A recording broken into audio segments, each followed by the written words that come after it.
gentlemen, I'm E.T. Pone Home, joined here by KJ Freedom, the founder and owner of Storm, I believe. So we're going to talk to you a little bit about this next segment, the FSL Showcase.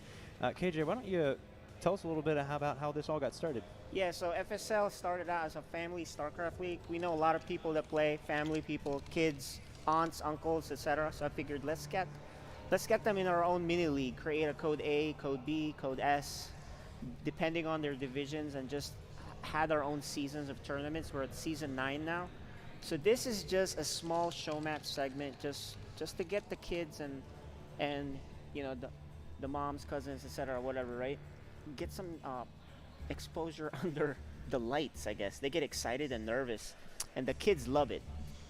We got some talented kids in there. You've been involved with FSL. So. Yeah, for quite a while. I'm one of the main casters there, so it's a lot of fun. You get to see a lot of excitement, a lot of passion for the game, even at the lower levels and stuff, and it really helps you see just how much fun StarCraft can be at all levels, really. So it's pretty wonderful. And yeah, I mean, we're going to have a pretty awesome set of games here for you guys. It's going to be a 4v4 to start between a bunch of the FSL players, and they're all really hyped and excited to play this out and kind of show you what they can do. Yeah, so a lot to look forward to. We have different formats too. It's like not just one-on-ones, but team games, and that was a lot of fun. The 2v2s, right? Yeah, the 2v2 league. I think a lot of people were very interested in that. Just had a lot of fun with it. Being able to just have someone to collaborate with and bounce your ideas off of, and be like, we could do this and you can do this and everything, and have someone to talk to in game. I think it helps keep you a little bit, you're calm, you're chill. You have someone just kind of banter with. It helps keep you focused on the game and just having fun and not getting too nervous. So. All right, well, have fun casting it. You know the players. You've casted them many times. Yeah, so I think we're going to take care of that. Yeah, we'll play a little video just to give you a quick introduction to our 4v4 players here. Yep. And then we'll be hopping into the game shortly. Yep. All right. See you guys.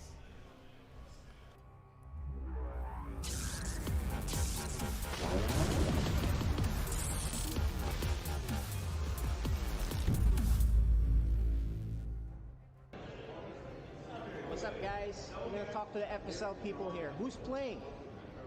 Hello, my name is Little Reaper, and I play Protoss, and I've got a Platinum 1. Nice. Hey, I'm Chien Pone. I play Protoss, and I'm Gold 3. Well, I'm Chief Gold 3. Nice.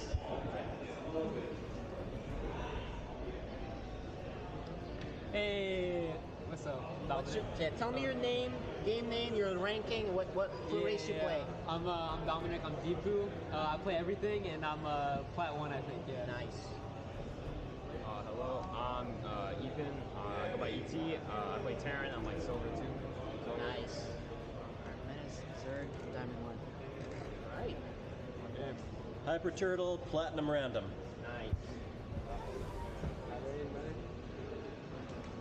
Tell me your game name, your race, and what level are you? War Bunnies. I'm a Protoss and low diamond. Nice. I am Fenrir. I am a Silver 1 player. I don't know my MMR. I'm a Terran. Nice. So tell me your name. Instability. And what race you play and your ranking. I'm in Diamond 2 with Protoss, but tonight I'll probably be playing Silver 2. Hey, I'm Trifel. I play random and I'm high diamond. Nice. And I'm Chien Pone. oh yeah, we saw you already. There you go. And this is ET. He's gonna be casting. Howdy. All right. And that guy is Caliber. He'll be playing later too. And that's our FSL group. We'll see you guys in a bit.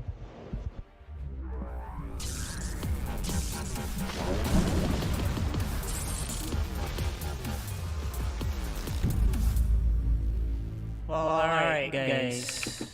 Looks like Ladies and gentlemen, we are back. We're gonna let's actually get there. What's up? It's FSL is back. Got a little echo here. There you go. We took care of the echo. Let me add Mr. Hyper Turtle, who will help cast tonight. Let's bring him in. There you go. Hyper Turtle's here. What's up, man? Well, we are back, aren't we? Yes, we are. It's been And- pretty exciting last month, hasn't it? Yeah, tell us about what do you think about, you know. I took a little trip to Philadelphia. I attended my first Cheeseadelphia, got to meet a lot of the people who I've been playing with and running FSL with. Got to see a few other people who I've been very conversational with on Discord over the years. I've got some family in Philadelphia, so I got to spend a little bit of time with my aunt, uncle, and some of my cousins. And I got nuked back to the Stone Age. How about you? Nuke to the Stone Age. It was a lot of fun watching you and others get nuked to the Stone Age. I think you Someone, guys, yeah. anytime there's a pie fight, there's got to be a face for it to hit. So, Yeah. So I muted your mic from the video things that was causing the echoes. I think we're good now. But you know, speaking of nukes, I heard that they did warn you about nuking, but for some reason you guys still got nuked. Can you tell us what happened there? I think everyone kept kind of counting on someone else to put up detection. Yeah. And then so it's teamwork. I teamwork was the issues. Tyrann guy, and I kept having to explain to them that I only have so many scans I can do. Yeah, it's teamwork issues, I guess, right? That Yeah, happens. I think also we invested a lot into our big counter push, and when that didn't pan out, Yep. I don't think we really had a follow-up, so it was kind of just kind of being contained and gradually Yeah. turned radioactive. Got it. So, tell me about what you really liked about Storm Cup, right? Because it's not just. Well, I mean, for one thing, I like this. This was a Patreon reward. Oh, that's right. And That it's the beautiful official shirt. It looks good FSL on you. jersey. It goes with my eyes. At least that's It what I'm goes with told. your eyes. Beyond that, it's been a while since I've traveled, for one thing. And, with these online communities, usually they stay online communities. There's people you talk with for years on end. You keep up with them, you know what they're up to, but, you don't see them in the flesh. So I got to hang out, like, with Nish from StarCraft Observer, and we got to kind of look back through the years, the various things we used to nerd out on. Yep. My 2v2 partner and often co-caster, War Bunnies, he was there with me.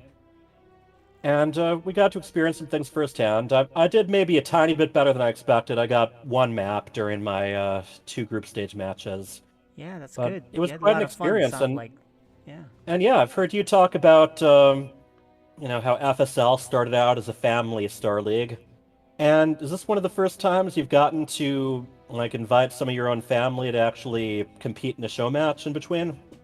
In a show match, sure, but they played. Several people I know, friends, family, etc., have hopped on to play in these LAN tournaments, right? So yeah, well, it's definitely the biggest one I've been part of. The LAN tournaments I've been involved with have been, well, basically just household stuff. Yep. So I think we do have our season restarting again, and this is on our schedule. I heard Cloak versus Kitty Cat Gamer is available, but I don't see them on the camera yet. So if and when they're available, we can start with that. But I think for now we could start with the replay casting of these 2 Jokers and Mista Fusion, if you want. All right, I'm up for that. We can do that. But let's see. She should be on camera, she says. Well, I don't see them all at all. We should do that because the replays are easy. Okay, I see her now. So we just need Cloak back on. So if Cloak is there, ready to go, we can certainly do this. And I did see that they did do their map selections already, and you can kind of see it there. That's already good to go. All right. So Cloak, if you're watching, hop on. We're ready to start your game. Otherwise, we can probably play the replay games. You can cast that, the replay. Although it's hard to cast that alone, man. 2v2. I have not cast a replay before, so this is going to be a new experience for me. Oh, there you go. Cloak is on. All right, Cloak is on. Let's bring him in. Let's talk to them. Can you hear me? And there you go. All Cloak right. is hopping on. Let's bring him in really quick. There There it is. Cloak is here. Kit Cat's here. Kitty Cat Gamer is muted though. But hello, hello. All right. So what matchup do we have? What races are in front of us right now? It's Zerg versus Protoss, unless Cloak does some random stuff again. So, Cloak, how you doing, man? Doing good. Now, did you get to watch any of the FSL? I haven't seen anything. You haven't seen anything? Did you see Storm Cup at least? No. Oh, you're gonna have to watch that. We played in a big LAN tournament. So I'll link the video that we do have. Good call, and the same thing goes for anyone watching Twitch right now. Yeah, I'll link the video. We temporarily uploaded it to YouTube just in case they lose it because it's on the VOD. But I'll link it right here for you guys, so you guys can check it out. What have you been up to? Just sporadic. I got a puppy. Been taking my time. Oh, cool. What kind? American Nikita. Oh, nice. Yeah. So she's growing Someone too big. said puppies. So. Oh, there you go. What breed is that one? This one is his or mine. Chloe, can you show your dog on camera? She is outside right now. Hopefully she's potting, but maybe I could get you I could pull up a picture. Maybe it'd be better. Eventually, eventually. No worries. Yeah. She's supposed to be big. She's supposed to be fluffy. You know, looking crazy. I had to take her to a vet today because she's been going through some things. Yeah. But I don't know how well this picture is for y'all. Kind of can see it. Yeah, kind of can see it. You kind of. I'll of. just send a picture to the Discord. And then that'd be simple. No worries. She's supposed to be big. All right. But between that and taking care of dog and doing some acting and just work, that's about it. Yeah, I saw that, man. You're gonna have to plug So, that. comic or dramatic? You're what? Comedy or tragedy? Yeah, what kind of acting are you doing? Well, let's see. The first one was comedy, Odd Couple. The second one was dramatic, Little Women. Cool. Okay, I'm familiar with that one, alright. So. Yes. So, here's the big question, though. Here's the big question. Have you played any StarCraft since the last season of FSL? No. I mean, now I played today and 3 other times trying to get my juices flowing up against the computer. But I have. Yes, you did play. That's yeah, good. But something. I have something, but I haven't really touched. I don't even. I haven't even got back on ladder just to see where I'm at.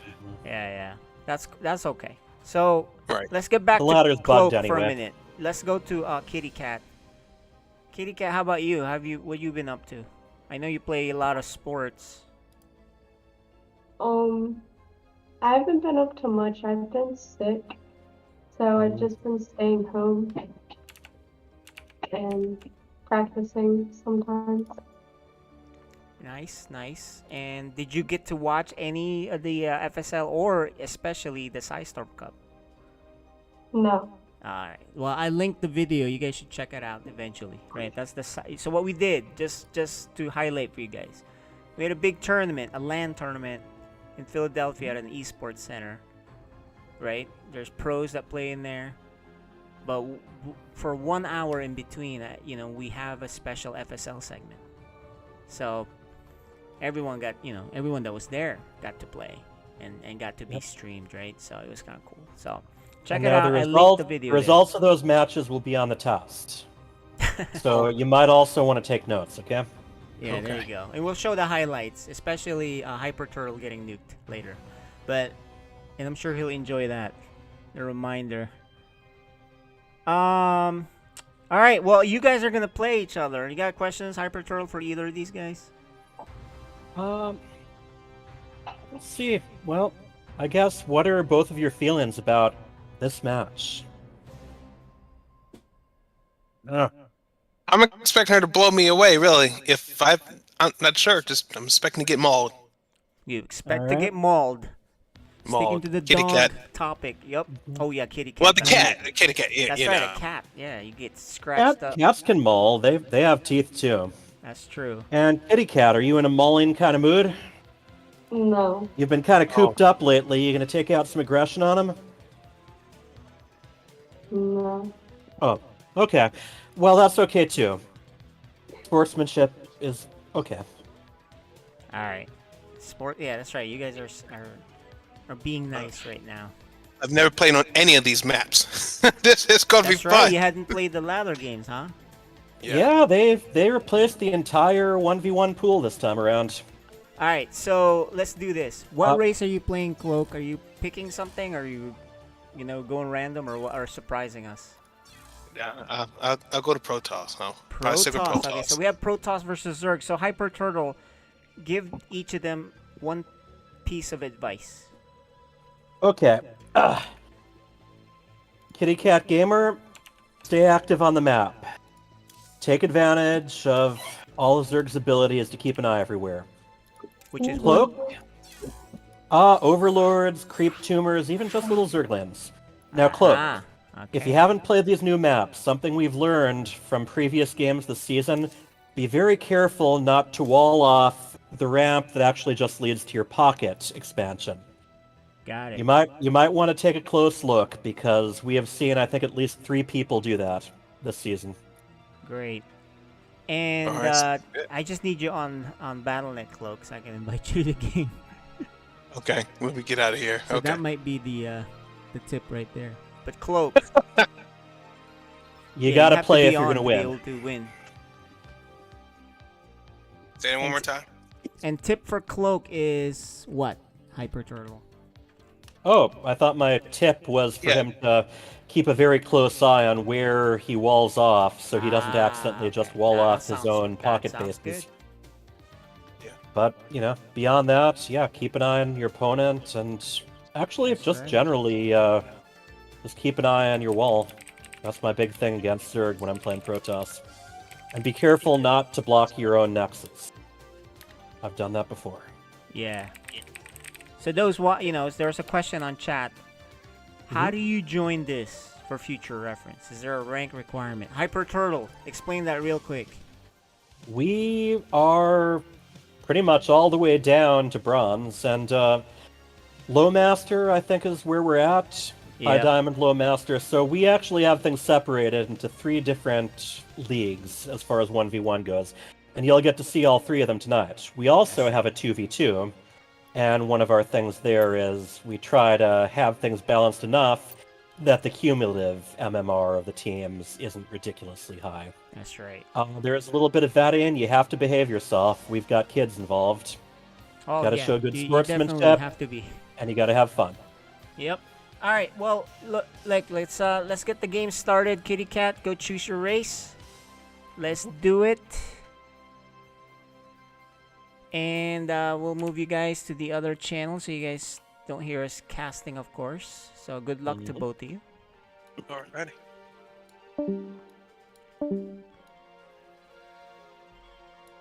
All right. So now that they're not here, what do you think? Well, we're starting with Tropical Sacrifice, which fortunately is laid out in a pretty standard way, so I don't think there's going to be any walling off of pocket bases. Yeah. I think they're both going to play pretty carefully. I think they're going to get comfortable, they're going to try to build up, and once they feel like they can do it, that's when they're going to make their move. I think Kitty Cat has definitely shown she can hold her own. She's definitely gotten some good aggression in. However, she's also struggled a little bit against air toss. Yeah, air toss and the switch to that is the key. So we'll find out what goes on. We're gonna get started, and you're gonna help us cast. I'll be there with you, so you're not alone, man. No, the Kala binds us. The Kala binds us. You gotta pronounce you are that not right alone. if I'm gonna be the lore enthusiast here. You're watching FSL Season 6. Alright, in the bottom left, the Protoss player. Cloak. And in the upper right, the purple Kitty Cat Zerg. It is.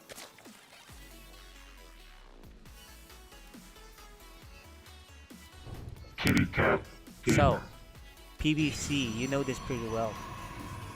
Who do you? It What do can you be a think about frustrating matchup on either end. Yeah. The big thing for Protoss is to try to avoid getting run over right at the beginning, of course, and that's why most Protoss players like to wall off their natural instead of their main. But that doesn't mean you can't. That doesn't mean you can't keep safe. It just limits how quickly you can expand later. Yeah. Over on the Zerg, one of the big things you got to keep an eye on is just what Protoss is up to, and avoid getting any dirty tricks played on you. Yeah, and these are Code B players, and worse than that, not really the ranking, but they haven't played much, so they're very rusty. So you can see that already, right? Code B meaning they're bronze to probably at most gold, probably silver, right? I think usually upper silver at best. Yeah, silver. So. I don't handle the administrative part of this. But Kitty Cat Gamer has a big edge in that she's already been doing at least one. She's done a few FSL matches, haven't she? Also been playing in the 2v2s. Yeah, I think she's in the team with Cyan called some special team. I forgot their I forgot their team name. Fair enough. All right, so had a little drone wandering off, but she caught that one. We do not have a Dronatron this time. Yeah, no mistakes there, huh? Well, I mean, it did wander the wrong way, but she caught it quickly. With Zerg, actually, really with any race, when it comes to the workers, sometimes you can gain some advantages by deciding where to rally them to. But you got to remember to switch back. For instance, if you've got them rallied on gas, you've got them rallied to somewhere that they're going to start building something. Yep. So Kitty Cat, like you said, right? She has a problem when it gets to Sky Toss, but like mass ground forces, she's totally fine. She's pretty good at overwhelming. I think that's the big edge she has. As far as flyers go, it's tricky for anyone, no matter what your league is. But you really have to, number one, see it coming so you can have the right answer to it. Number two, know how to properly target down. Like this. She's active with her reserve. You might be losing a probe right away, but these zealots have something to say about that. Look at her micro. Just get that out. That's pretty cool. 3 slow zealots versus 2 slow Zerglings. I don't think there's any contest there. And she very wisely sends them right back home, but at least she knows a little bit of what she's dealing with now. Hey, so we're seeing a Twilight. This is going to be charged from Cloak. So it really just depends on how many zealots. Zealots, but roaches Kitty Cat makes. Yep, roaches, or in some cases Banelands, but I think she's going to do a lot better long term with roaches. Yeah, I wish for her to keep making drones at this stage. She really needs a lot more drones. So. Yeah, Zerg especially is one of those races where you got to keep the drones coming, especially because you got to sacrifice a drone every time you make a building. Whereas, Protoss is on the opposite end of that. They don't even have to hang around the building after planting it down. Oh, we do have a Roach Warren. That. She canceled the what was that just got canceled? Yeah, Evolution Chamber. Okay.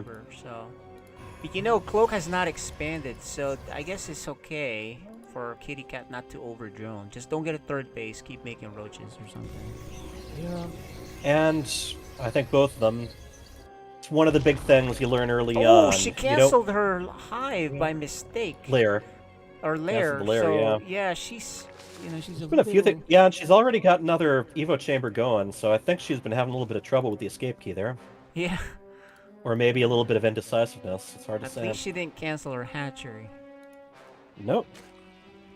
Okay, there. She starts it again. So she's like, oh, my controls. She's not even rallying it to the right spot, too, right? So she's a little off. Something she hasn't seen played before. Yeah, she hasn't played, she said. She's been sick. The whole clan has been sick. That's why they missed Storm Cup, by the way. I know. I've been in touch with them, and yeah, I'm sure that was a pretty big disappointment too. Yeah. And a chance, I was looking forward to meeting up with them and talking business a little bit as far as Storm streaming and Patreon stuff went. Yeah. She's got. There's a lot of zealots coming, man. Here, so. A lot of zealots coming her way. And the zealots alone have more army supply. She needs to make more roaches. Oh no. Well, she needs to make more of something right away. Like and probably lean back a little bit before it goes right down. possible she just got caught unprepared right now. And luckily, though, the other zealots are killing the drones, but now they joined forces. Yeah, they're holding their own. Zealots are pretty beefy. You know, in the StarCraft community, thanks to White Raw, we call this the special tactics build. Yeah, not Where you the just focus regular entirely DT on build. this. No, special tactics. The whole joke was how anticlimactic it was after he said he'd been using special tactics. But with this, zealots don't require a lot of micro. They require no gas once you've got the warp gate and the charge going. Yeah. Oh, and he's even got a Void Ray coming, but I don't think that's even gonna figure in. There is no army on his opponent's side. Yep. So she's, I think she just she didn't play the same way she usually does. That's why you favored her. So she's very off. That's the thing with StarCraft too. Like, if you don't play enough, you just drop down a level or two. If you notice that, right? You stop playing. It's also StarCraft is also a franchise where in these competitive games it's very easy to get tunnel vision. Sometimes you're focusing on one thing, and you have trouble adjusting and switching. Yeah.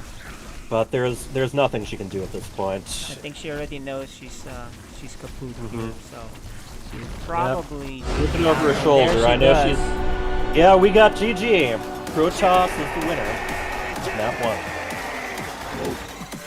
1. Now, Kitty Cat Gamer, another thing she has is she does have a family of people to give her advice as needed. That's right. She'll get advice in between the match. You're allowed to get coached in between the match. So she has like a couple minutes. So I'm sure Cyan's gonna help her out a little bit. You know, she knows what she's matches, doing. That's where I usually hop on my Barcraft Discord. Let them laugh at me for a moment, and then just tell me what I should do differently afterwards. Yeah, and the thing is, look, she knows what she can do, right? She's done before in the past. She just didn't do it in this game. She was a little off, and so I think she just needs to settle down, make drones, keep making roaches, and she'll be good to go. So I'm sure she'll get a reminder from Cloak. I mean, not from Cloak, from Cyan, right? Well, I think the Zealots were the reminder. You know, you gotta have the army ready. And more importantly, she needs to make sure she's droning, and then you do the army. You need the economy to make the army. Yeah, like, do that first. Exactly. Especially with Zerg, since their town halls, as the Warcraft veterans call them, are also their production facilities too. So. Yep. So next map, as you can see on the map selection, is Moon Dance. And I think they're this is of course one of the odder ones. I'm curious what Cloak will make of this. If it goes anything like last game, that half resource pocket probably won't even figure in. Sounds like he'd prefer to just get things over with in a nice, simple but hard-hitting way. And you know, charge lot all in is really good, right? So just do the build and go. So, but of course, you can't keep doing that. In FSL, people watch it and they're like, can't do that again. And no, people do their homework. Game 2, even in game 2. So, anyway, we're going to get started here. Let us go do this now. All right. We are ready to dance under the moon. Here it is. Let's do it, guys. Moon Dance. Marvelous night for one of those. Gotta tell you. Yes, sir.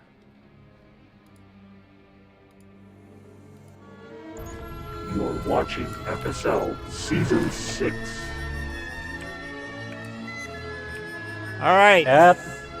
Go ahead. Actually, go ahead. You do the Protoss first. At the top, the orange Protoss, and winner of the first match it is... Cloak. And let's see what she does here. She needs to win this to force a game 3. Kitty Cat Gamer. Hey, look at that low ground wall. Yep. Going the more standard route here.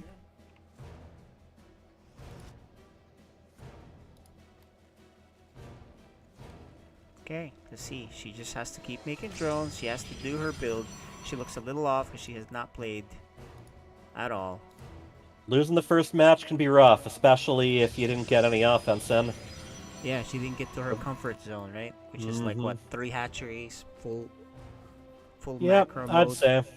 But that's One of the the big story of things. Protoss Zerg in the first place. So It is. Both of them can hit very hard early on, or they can get very tricky further along.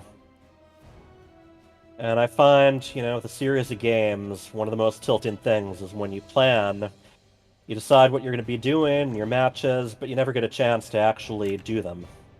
You got an opponent who ends up getting the jump on you, and that's just StarCraft for you.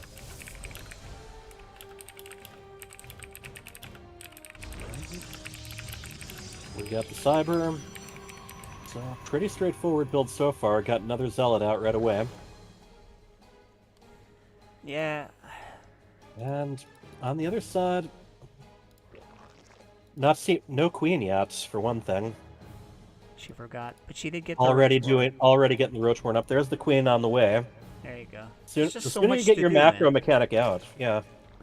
There's a lot, but getting your tools for your macro mechanics, the Queen, Nexi, Orbital, that can affect the whole game. Getting those out early enough. Yeah.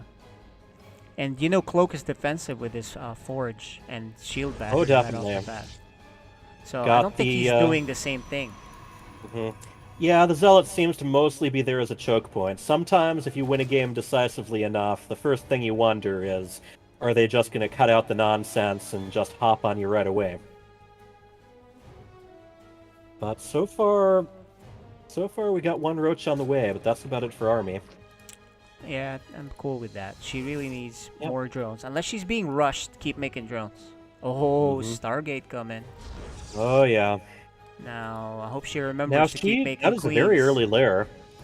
Yeah, but, I think she forgets to make Hydras or whatever. She tries to do things anti-air with Ravagers. There's always so much to think of. Yeah. And sometimes she's even made it work for her, but She did. you can't She always made it count work. on that. Yep. She's really good with her biles. I remember that game. I've never seen such a thing where you actually survived against Sky Toss with just bile.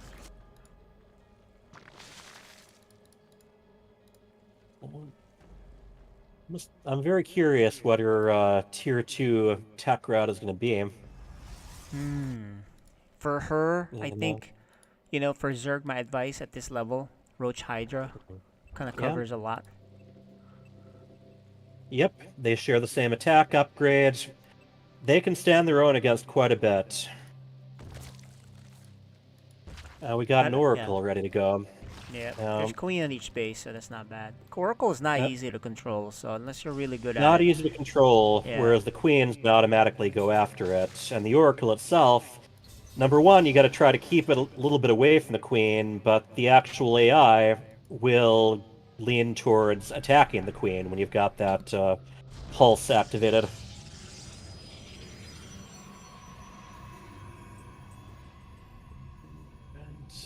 All right, so a little got bit one chill Ravager. game here, and the Oracle is actually defensive. Yeah, Interesting. seems that way. I don't think this is what the game you want to play against Kitty Cat. She will get. Oracles can take out a lot of Zerglings, but I mean, they don't last long against Hydras, and against Roaches, it's a while before the damage adds up. Roaches have a lot of armor going for them. Yep.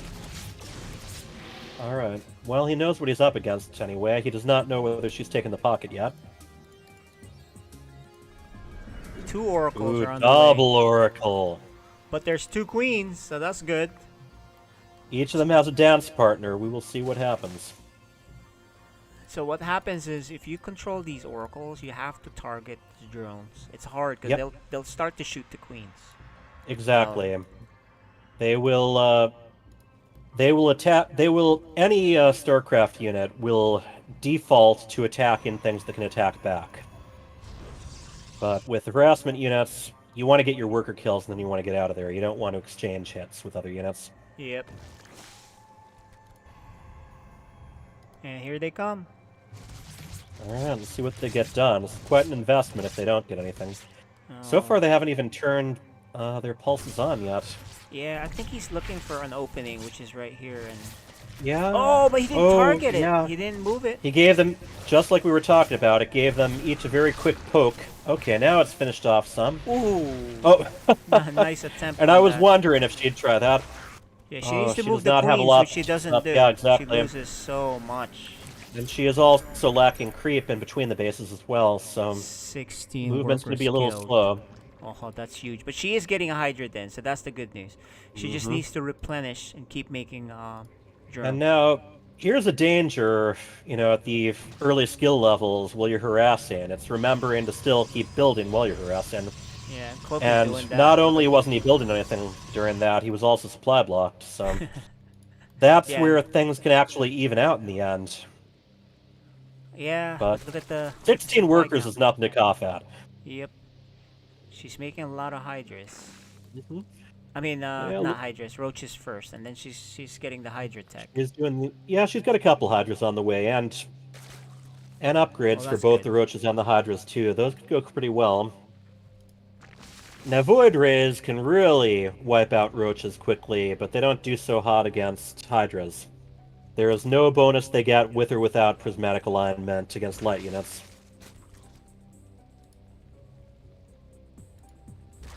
I was talking about there, I mean, I'm seeing that even with all those worker kills, Kitty Cat Gamer's still ahead in supply.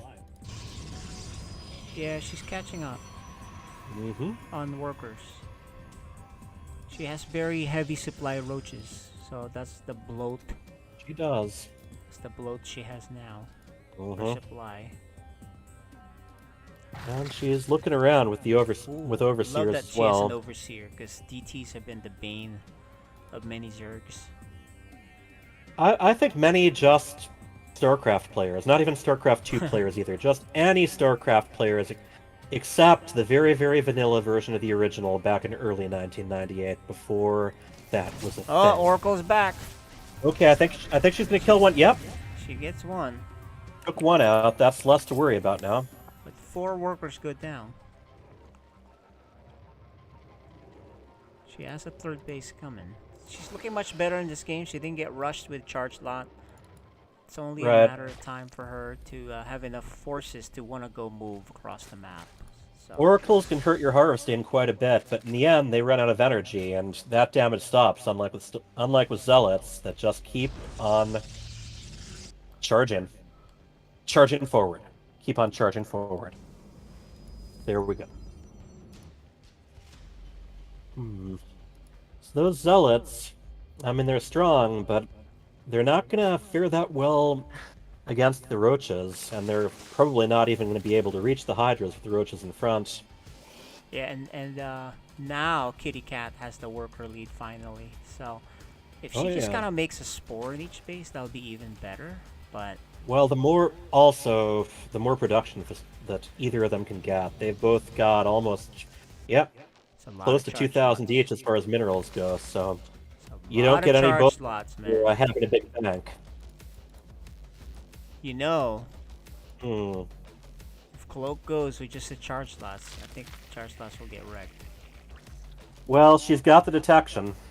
And that. Oh, you don't mean cloaked units. You mean Cloak the player. Yeah, Cloak the player. There we and have he's it. going. Yeah. Let's see. She's If making she can, 10 more Hydras, so. If she can target the and Voidras look. down with their Queens and Hydras, She's in the back. she'll do too. well. But it's all about. Oh, but the Hydras are up front. Oh no. Yeah. Zealots do pretty well against Hydras. Hydras do really well against Voidras. Voidras do really well against Roaches. She's gonna need the Hydras It's though, around. against the. Oh, but the Ravager Here come the Vials. Vials. Oh, she missed. She lost doesn't too many have- Hydras, man. I think. Yeah, she doesn't have anything to deal with the Voidras now, except Yeah, for 'cause one they and a were half up front. Hydras. They were in the position that they were in. They were. That was all about Oh, positioning there. the Vials killed too. So she still got hope Yep, here. she's a master of that. So I couldn't She do is that. really but- good with that. Yeah, well, Oh the my Voidras, gosh, there you go. even when they're not doing prismatic alignment, but there isn't much you can do now unless you And the can Hydras get are quite a here. poke here. They She'll need to clean attack. up. They need to attack. I think they're going to do it.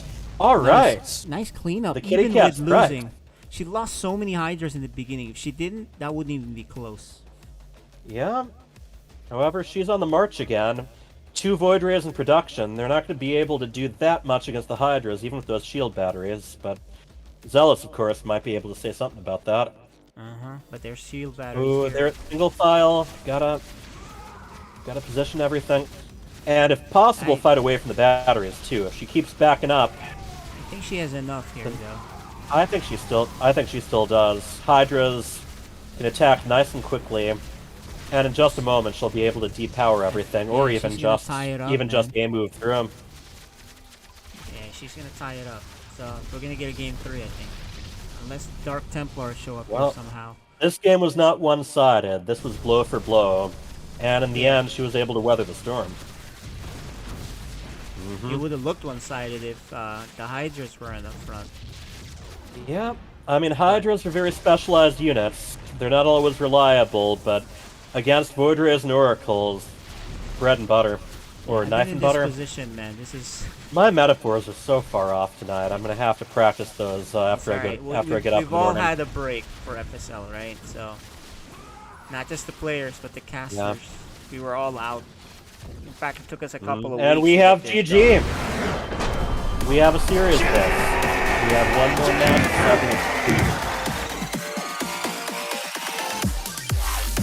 Well, Kitty Cat's victory image with her kitty cat.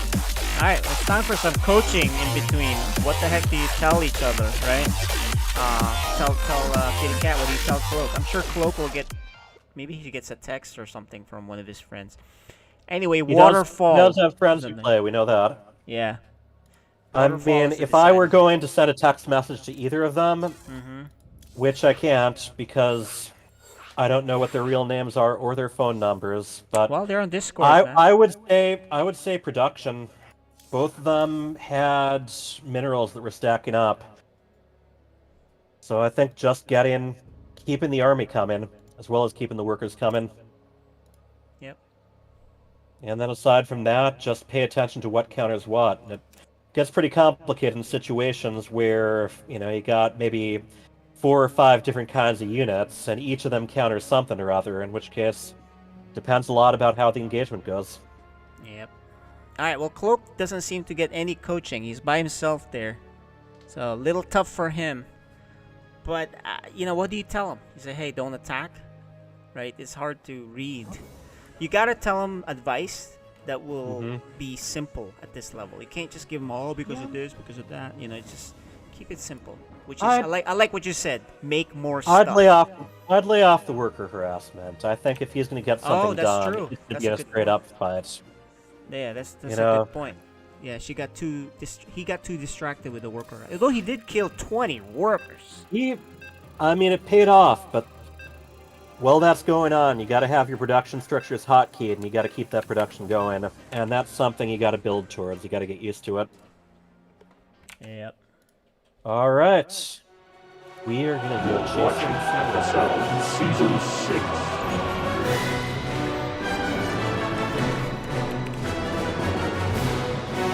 In the lower left, with an even-tied score at his matching point, and she is... Kitty Cat. And the Protoss needing to win this. Well, this is the last game, so someone has to win it. He wants it. Cloak. So they're getting the feel now. This is the 3rd game. They're not super rusty now, right? Yeah, I mean, that was a much more complex match they just had. You know, that was army, counter-army, and then Kitty Cat was able to move ahead with what was left.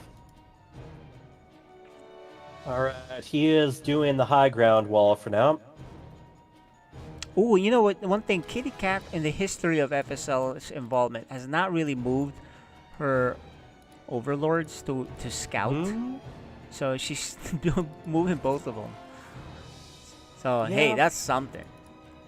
Early on, it's a big discovery. You know, you have units that you start out with, you can move them right over to your enemy's base. And then comes the subsequent discovery that your enemy can also kill them and get you supply blocked. So there's a bit of push and pull there. Yeah, that's true. And I like Cloak's honestly, feel here, man. Look at Cloak. Yeah. He makes the pylon. He just needs to make the cyber. He's going through his progressions. Like, what am I missing? You know, remember this level is code B. So he's not looking, way off. And there's a cyber. That was what he needed to make next. Yep. I think something you learn pretty quickly is that slow zealots are pretty limited. Once they have charge and they've got range units backing them up, they are miracle workers. But, unlike Zerglians, that upgrade, the charge upgrade, is not available straight off. Yeah. So we have another early Roach Warren. Not surprising. Yeah, it's a safety Roach Warren. Or for her, she loves roaches, period. Roaches hold up very well, and they don't require a lot of fancy micro. Really, they move ahead, they take a bunch of hits in the head, and then they spit on their opponents. So, what more could you want? Twilight, he's going back to the bread and butter charge, all in. Look at He that. very well might. He has not expanded yet. And he think keeps he's making invested that. zealots. Huh? So listen, the last time she was not prepared, she had barely any units. I think she could have held if she had a few more roaches. She looks a little sharper this time around, right? Her build. So maybe she'll have enough roaches for this charge slot all in. Well, that's what we're hoping. We'll see. She could also... Can he do the same thing twice and win with it twice? Yep. Fool me once, people. Oh no, it's DT! Whoa! No charge lots here. Oh no. Let's see if she gets her lair fast enough and that all-important overseer. Yeah, she typically does lair pretty early. I haven't seen her do much when it comes to spore crawlers, even when her opponents go in air. Unless she cancels it twice. Indeed. Here you go. Where's that lair? It's all about that lair. Kitty Cat Gamer. She has 1 gas, so she's very limited. And if she keeps making roaches, she's like, oh, I can't make the lair, and then you just kind of forget about it. Yeah.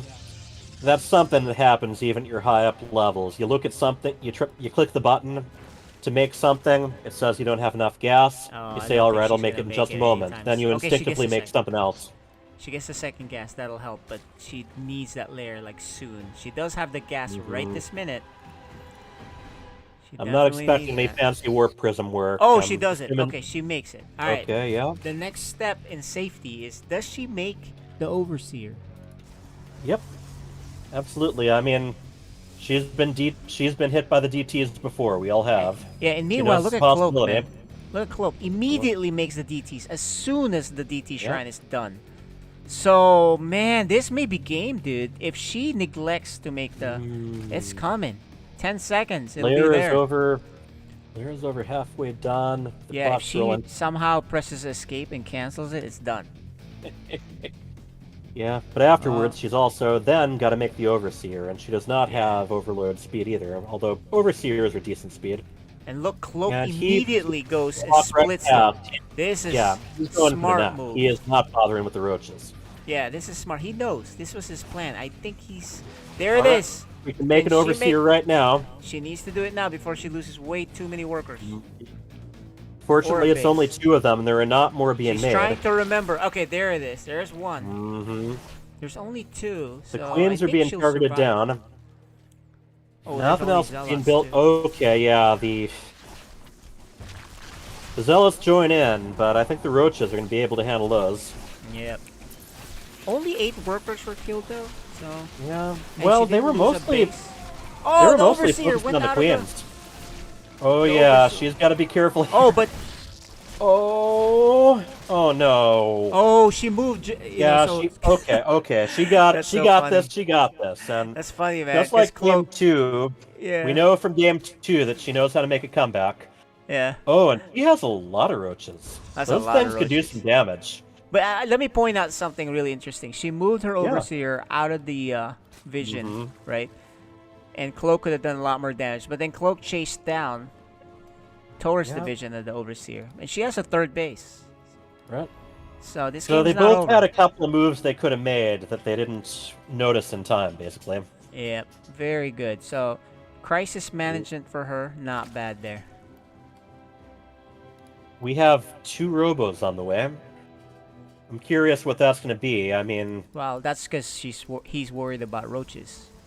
Yeah, I mean, But Immortals are good.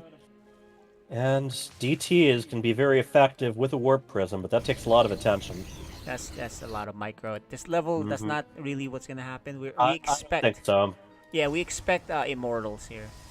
But she's just rebuilding her economy. She's ahead already in workers again, so... Yeah. Oh, DTs are back, man. They might not get as frosty of a welcome, though. Not this time. See what happens. He'll do a lot of damage if he goes to this other base, and that's where he's going. She's gonna only have to a go few there. workers there yet. There you go. More worker damage. Yep, F2 right away. And that includes the Overseer. And then there's a DT who's just hanging out by the Vespin Geyser a little bit north of here. Yeah. If you can chase that down, it escapes with its life. She does make a Hydra then. There you go. Yeah, there's those Immortals. He's not doing much for NIR. He's got 1 Stalker that can try to work on those Overseers. So we're mostly going for brute force again, like we expected. But what is the Cape Boy after? Yeah, he just wants to do something. Okay, he's gonna... This is just like with the Oracles. The DT as well is going to prioritize anything that can attack. Yeah. More worker damage, guys. This is... And... Alright. And still no Overlord over get away, speed. So maybe? I don't think he's going to get away, not but... this time. Yep. Complete surround. And she's on 3 bases now, and despite all this, she's at least got some decent number of workers. There's those Immortals you were talking about. There's 4 Immortals. That's a lot. So she needs to make a lot of units. Yeah. Lots of Hydras. Hopefully with range. But Cloak is looking scary here. He knows how to use Protoss. Yeah. Well, whereas Roaches are a great unit that just, straightforward, punches straight in, Immortals are that times 10. Yeah. She's got a lot of Hydras. They just need range. They have no range right now. Yeah. If you're going to use Hydras along with Roaches, you really want that range, so that they can stay behind the more armored units. 6 Immortals. If he goes Colossus, it's looking really good for him with range, but he's still at 3. So far, no Robo Bay, is there? Yeah, no Robo Bay. So no robotics facility, robotics bay. Robotics facility. There's the robotics facility's there. The bay is not there. Yeah, he's got 2 of those, not the bay. Yeah. Yeah, oh, you think that's hard to keep straight. Stargate versus Starport. It's hard to remember which race has which. There you go. She's getting the upgrades. Range first, which I like. Yeah, me too. Unless you have a timing attack with Roaches. Right, I don't think she's planning to go on the offensive just yet. She's got a pretty notable income and production advantage right now. And Cloak is going to go double Forge for upgrades, which will be great. But it's not looking good for him. He needs AoE, though. Gotta remember to chrono those. He now, needs whereas area of effect damage. He has no Psystorm, no Colossus, no Disruptors, no Archon. Yeah, and that income advantage I mentioned, she's got that on the minerals, but yeah, you see only now she's putting down a couple more extractors to get gas. Yeah. The thing, though, that's good for Cloak is he's chronoing upgrades right now, 2 of them. Meanwhile, Kitty Cat. He's using those macro mechanics. I'm not seeing that many larva injects. Yeah, she's not. She's forgot to remake more queens. Oh no, she has 3 queens. Okay. Yeah, she's got the queens, and she does actually have some creep spread at least ahead of the base. So that's something she has been paying more attention to this time around. Cloak, though, look at the upgrades, man. Oh, and even got the Warp Prism, too. If he's got 3-3, let's say this game goes long enough that he's got 3-3 and she has no upgrades, how's that gonna look? That's gonna look ugly in a fight. Yeah, unless she has agreed. way more units. Actually, we've seen that before. In a Codes match, like a season or two ago, we saw instability versus Dark Menace. No upgrades for Dark Menace, and we saw how the Zealots, like, and even just the probes. And was look at insane. this. They're both scouting with their little expendable fake unit. Yeah, I like that. At the same time, we Right. got a Changeling and a Hallucinated Phoenix simultaneously. That's right. So they both are going to know more or less what they're up against, assuming that this, yeah, the Phoenix sees the army all right, so Yep, the Phoenix knows there's a lot of Hydras. they know what to expect, yeah. Kitty And Cat knows. yeah, Psystorm or Colossi are both very good answers to those. Colossus, of course, you got to make sure that they're targeting the Hydras and not the Roaches. You want those damage bonuses to go where they'll count. Yeah, Kitty Cat has the income advantage, the army advantage, And she's catching up on gas too, so that's a good sign. the upgrade Now- advantage. Not even close. Yeah.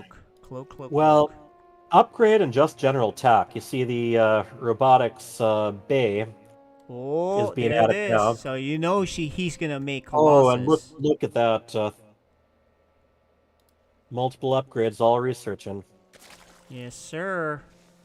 I think Kitty Cat though will attack soon once she hits like a certain number. Yeah, I mean, 200 once at you reach least. that 200 supply mark, you You can't need make to anything go. else. Yeah, you need to go and trade. So yeah, 13 minutes in, we're here. We're ready to go for a big fight. We that- got that Cloak we- taking his third now. Yep, Cloak needed that third. It's a super late third. Colossus is coming to play, man. She needs to attack soon. Yep, and he's got triple forge going too. Oh, she's finally gonna get her upgrades with the Evos, which yeah, we make a big forgot. difference. She's maxed Yeah, out, when by it- the way. Let's see if she moves. If she moves soon, she has a great chance. While there's She only does not two want to let him Colossi. catch up with his army rank. Yeah, I mean with his two army Colossi size. with no range on the Colossi, so Mhm. she needs to go soon.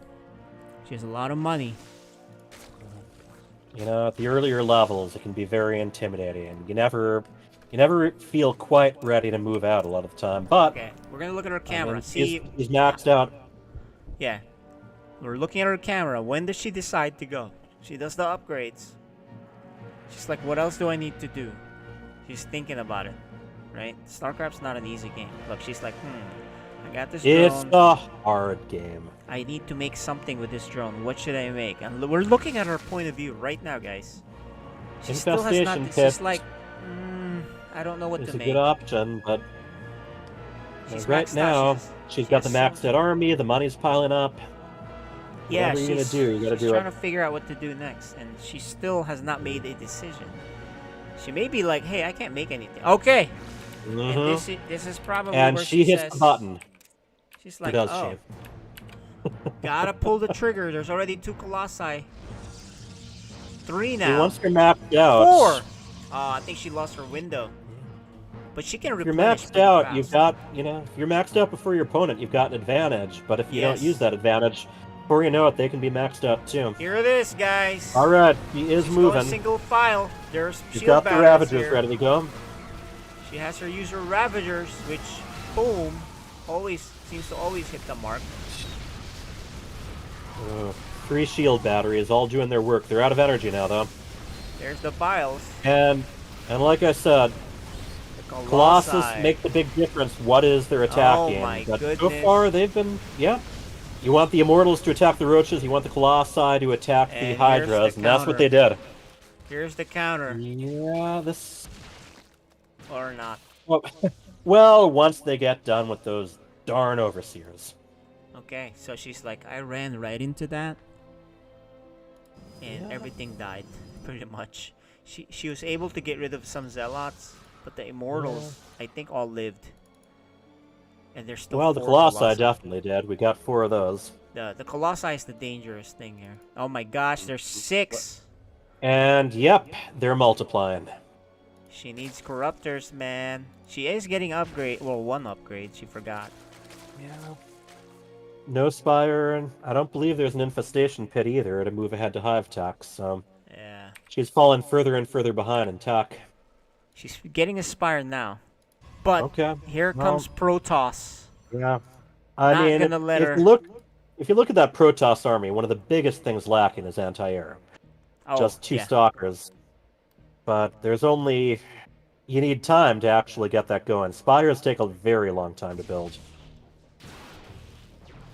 Getting a little I'm finding that Cloak's getting a little bit distracted on those Overlords and Overseers, but Indeed. they're heading the right way now.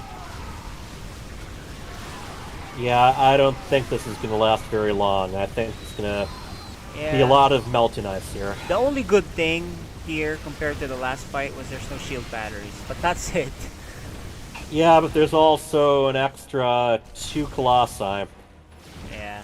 Yeah, this is all over but the Zergan.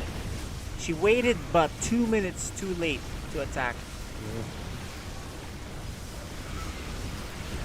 And during all that time, it's like, if you are waiting, you want to keep that tech going, too. You gotta get the upgrades going. You gotta spend your money on something. Oh, an insult to injury. It looks like at least one of those upgrades won't complete. Oh. Yeah, the only way she can win is she somehow makes 10 meters right now. Yeah, there's something to be said about that. You know, Corruptors can take out those Colossi, but they can't shoot down. Yeah. And yeah, that's gonna be it. GG. Cloak, the triumphant return. Alright, let's go chit chat with these guys. Let's bring them back in.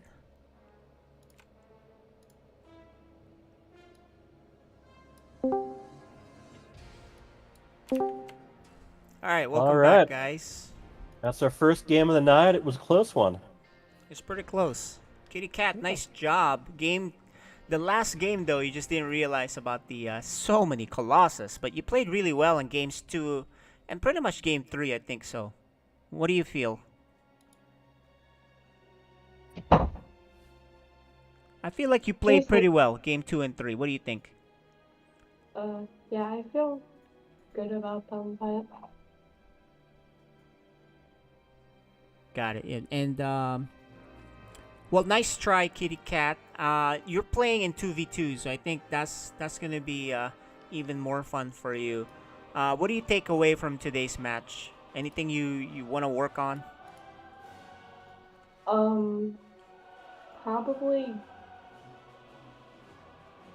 like building stuff faster because I was kind of late on some stuff. Yeah, you were in game 3. If you had attacked right away when you were supply maxed at 200, I think you would have won. But you kind of waited until all those Colossi were there. So there's small things like that. Not a big deal, but you know, nice job. Good seeing you. Hyper Turtle, you got any question for her? I mean, pretty much the same. Just going forward, you said you're mostly going to be focusing on production.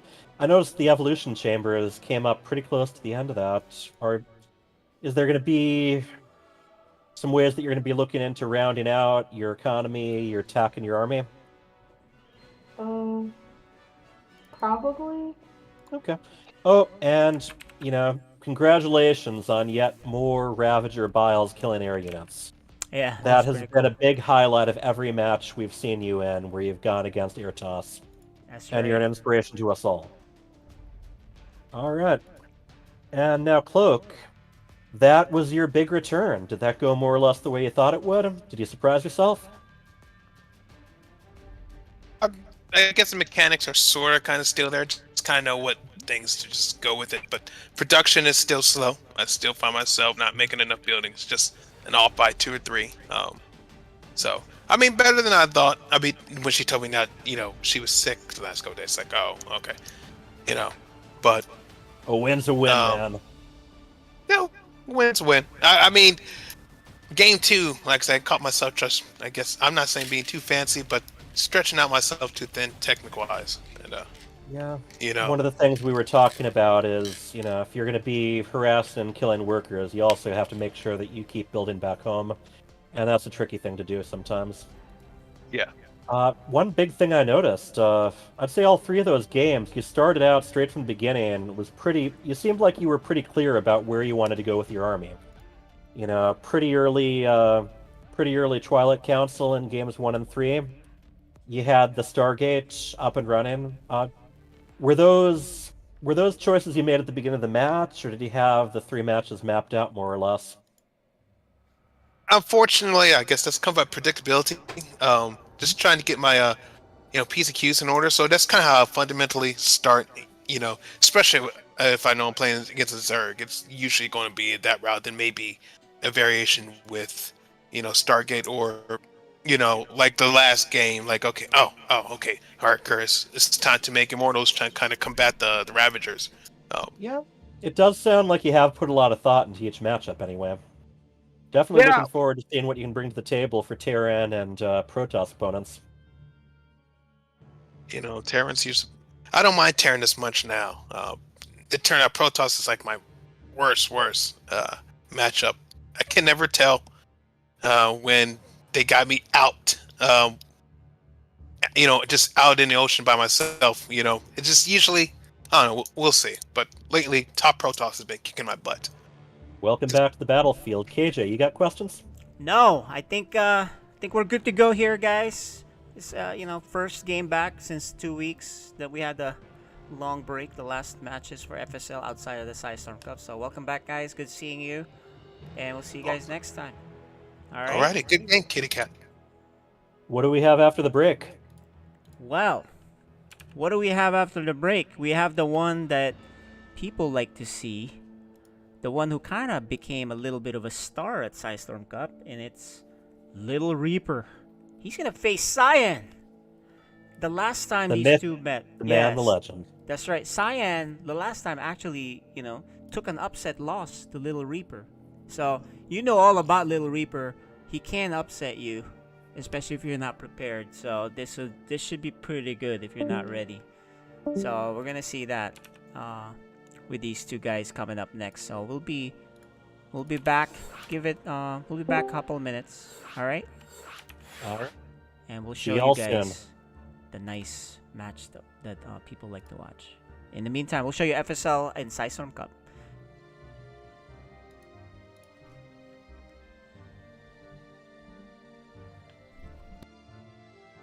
Top level sometimes. Oh, tell me about it. Are you kidding me? Do you know how many mineral lines I've lost? The little red dot, of course, of Doom. So we'll see how they manage to react to this. We see a lot of air units on the way, of course. That's sort of the flavor of 4v4. Yep, here we mass go. air. As the ghosts do go in, setting them on hold fire so they don't accidentally shoot anyone in advance. And he sees a juicy mineral line there. All right, there's nuke number 1, ET. Nuke number 2 going over on the east side of the map. That's like where we are, like Philly, right? We got to be careful here. We might. Yeah, okay. Yeah, got to be careful. Spotted. Big nuke.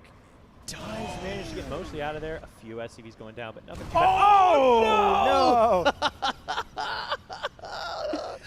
And they spotted one of them, and of course the second one. They didn't realize that there was going to be a second. 21 SCVs are going to be gone. Very nice indeed. Erased. Ouch. That hurts. You felt that one too, right? Yeah, that hit me in my soul. Of course, they do have Blink Dark Templar tech coming up, maybe looking to get a little bit of counter aggression done. And those Dark Templar, there's a lot That's of a lot them of DTs, wow. on the opponent's side of the map. Instability, she's sort of aware of what's going on, but there's no detection. However, there are banelings. Could manually detonate. However, that's a little bit much risky, to ask, right? potentially. As a whole base going down here.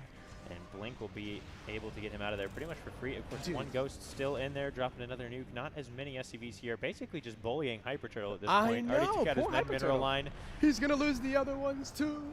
And kaboom. Boom, baby. Does go down. Yeah, I mean, Hyper Turtle. Hyper Turtle is probably hyper pissed off right now. Yeah, no hyper kidding. Angry. Goodness gracious. As they're moving across the map now, that is a significant force out of blue team. Definitely could still get a lot done here. It's Deepu dropping some additional pylons for Warpins, I suppose. Yeah. And the Terran coming out as well. Void Ray's coming out for Team Red, though. I saw the Void Ray speed in production as well. And I also believe I saw Spire in production. So we'll see if, losing that base will still allow. Oh, no, that was actually the other player, so. Yeah, I think Instability has Aspire, but has lost a lot of Overlords that were out on the map, so have been hyper supply blocked since the last couple minutes, really, since the Aspire catch up. Actually does come in with Mutalisk, but as a Oh, the Protoss Voids! player, didn't quite understand that that's not how that works. Void Rays do come in. They got a good high ground position, but this is a big army out of the blue team here, pushing in. Psystorm drops on mostly buildings, but still nice to have. And, man, a big, aggressive swell. Beautiful to see here. A nuke does start. Oh my god. If oh that my nuke god. lands, it could You gotta change bait the it. whole direction of this game, and it's coming close. Oh my god. Just a couple moments, and here it comes. The nuke will land! The blink at the last second was incredible there too, but still a lot of units went down, like the bio got erased. Holy crap, this might actually be holdable just off of that nuke. Yeah, that was so much damage coming down. Gonna try again. Of course, there's not very many units besides Ghosts, so if the nukes don't land, there's not a whole lot to be done. But Definitely Instability a has nice quite look a out of few the way. units here. Right at the top, they've been waiting at the top of the ramp, and honestly, Another big nuke nuke gonna land. And once again. I can't right now, ET. That was amazing. That what was the defense of a century. That was incredible out of Neutrophil there. Those nukes coming in clutch. However, Instability could just spend that 2,000 minerals she's got. They might have an army to hold, but at this point, they still don't have very many units. So unless the enemy continually walks into nukes for the next 10 minutes, it's still looking pretty good for Team Blue here, who has killed all the outside bases of the red team. Yeah, right. Those DTs were putting in a lot of work during all of that too. Definitely been super active. I did see the DT Blink researched, so they have a lot more mobility as well. But yeah, the nuke's definitely the MVP in allowing, you know, Team ET to actually stay up in this one. Yeah, you know, proud of my boys for sure. DTs will blink on out of there. Oh, but another nuke is coming in now as soon as he started defending. That's very good out of Neutrophil. Looks like he's just going to nuke all day, every day is really his plan here. As, oh, and it looks like it may be a big one here as Dark Menace across the map. Micro those DTs. Oh my lord. All right. Right now, Enough of that nuke stuff. Workers have died after all of that. Like, all right, we are back. We are back. Hyper Turtles here. We got a match next. And our match is what? Tell us about this I think we got another ZVP, actually, so I'm going to put these Marines right back down. That's right. It's Little Reaper. The Protoss. Yeah. So... No, actually, Science of Protoss, man. PvP. Yeah. Oh, I thought you said another PvP. PvZ. Yeah. PvP. Protoss versus Protoss. You know, who can keep track? Okay, and they've already done their map selections, so we're going to go chat with them. Let's bring him in. Let's bring him in. Chit-chat with the guys here. And there you go. Hyper Turtle, Cyan, and Little Reaper are going to play right now. Okay, there you go. So Little Reaper and Cyan, welcome, guys. Let's make sure that you're... Are you guys muted? No, I got you. You're good? All right. Yeah, they're in our channel. Okay. So, questions. Well, yes, first of all, Cyan, you ready to be back? I am ready to be back. How you I'm feeling, glad to man? be. I'm glad to be over COVID, over the flu, so everybody's getting better. So we're finally getting back to our feet. Yeah. We missed you at Psystorm Cup, that's for sure. But did you get a chance to watch any of it? I did watch a few little clips of it. I haven't actually sat down and watched the entire thing. I plan on probably having it up this weekend, watching it. Cool. Alright. So we'll link that on the chat for you guys to. And Little Reaper, can you tell us anything about your experience at Psystorm Cup? It was very fun. Mm-hmm. You got some star-making moments, didn't you? I guess. So, for those who missed it, we had a pros versus Joes. And pretty much the pro got taken down and the Joe carried. Wasn't that pretty much what happened? Yes. If people haven't watched that match, they definitely should. It really had the fans going wild, so to speak. But now we're back to FSL. Have you been getting ready for this? I know you've definitely taken on Cyan before. I guess I'm kind of ready. Yeah, kind of ready is better than what a lot of people say. That's KJ, right. All anything we you want hear to is know? like, oh, I've been sick, I've been out, etc., or I haven't practiced. This one is kind of ready. We'll take it. Yeah, it's a step up. Step up. I guess let's get started. Good luck, guys. Alrighty. Hyper Turtle will be solo casting this. Let's do it. No, I won't. I've got a bunch of Carbot plushes. Oh, there you go. So, I'm going to be clinging on to them for dear life. That's right. All right. So, good luck, both of you. We'll see you guys in a minute or two. Well, actually, not a minute. Probably 30 minutes or an hour. Okay. So, what I'll probably do is just comment on stuff that they both see. You know, like, oh, there's that big attack. But you are the primary caster here, so let's do it. The map selections are... Oh, we're not showing the map selections. Let's show the map selections. We're not showing that right now. There you go. Here. Tropical Sacrifice on game 1. Mm-hmm. And let's get you in this map. Yeah. Oh, you're in there already, but we're missing Little Reaper. I'm in the lobby, yeah. He's in there. So who are we missing? Oh, no. He started with... This is the wrong one. Yeah, no. And Delos Mazel has some whispers going on. Said, yeah, Mizel got the yeah, wrong. you're going to be stepping aside. He wasn't looking at who we were supposed to do, so it's okay. We'll make a new one. It's Tropical Sacrifice. There you go. He's doing it now. All right. Ooh. So this should be fun to watch. Hold on for a moment, because I think my broadcast partner might actually... Oh, even better. If he's here, let us add War Bunnies. So, guys, just while we were waiting here with War Bunnies, the last time Little Reaper faced Cyan, Little Reaper actually 2-0'd War Bunnies, Cyan, right? So, this is not guaranteed that Cyan would win, right? There's upsets that do happen here. Cyan's probably more prepared now. Cyan knows about, the aggressive nature of Little Reaper. So I'm sure he'll be a little bit more prepared this time around. So, alright. Hyper Turtle, double checking. 30 seconds or a couple minutes? Well, War Bunny is in StarCraft. Here, let me invite him to lobby. I don't see him in Discord yet. Here, invite to party, I believe. Yep. Ends online. Okay. Join the Discord. Yeah, we just gotta get him on Discord at minimum, and then we'll... Mm-hmm.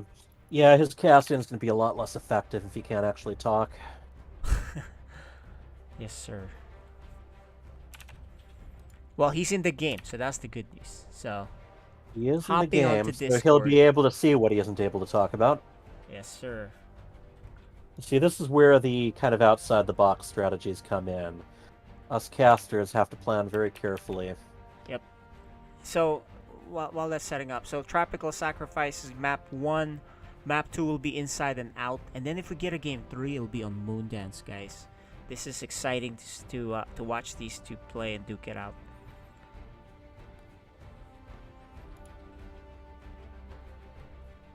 And I do see War Bunnies on the camera. So... He's getting there. Yep. Poor guy's a plumber. Here I am working from home doing tech support. And this guy is taking emergency calls all over the Twin Cities. Yeah, and he has to run around dealing with problems. Like this one. Yeah. Oh, I have to deal with problems. I just get to do it from my own office. Yeah. And it's great. Same desk I use for gaming. I use. All right. Well, War Bunnies is here now. War Bunnies. We have a bunny in the house. Hi. Can you hear us? Okay. So yeah, I was just explaining. You and I had a race, and you were so far ahead that you ended up taking a nap.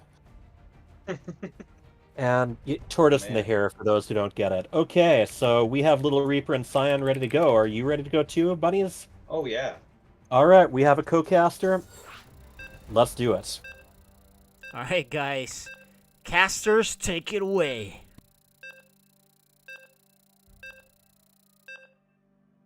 So is this game 1? This is game 1 of the second match. Little Reaper rocking his bronze Daemon. We got a Platinum Planet America on the front there. And it should be. So, in the bottom left, we have the light blue Protoss. He is Cyan. And the upper right, the red classic Protoss. He is Little Reaper.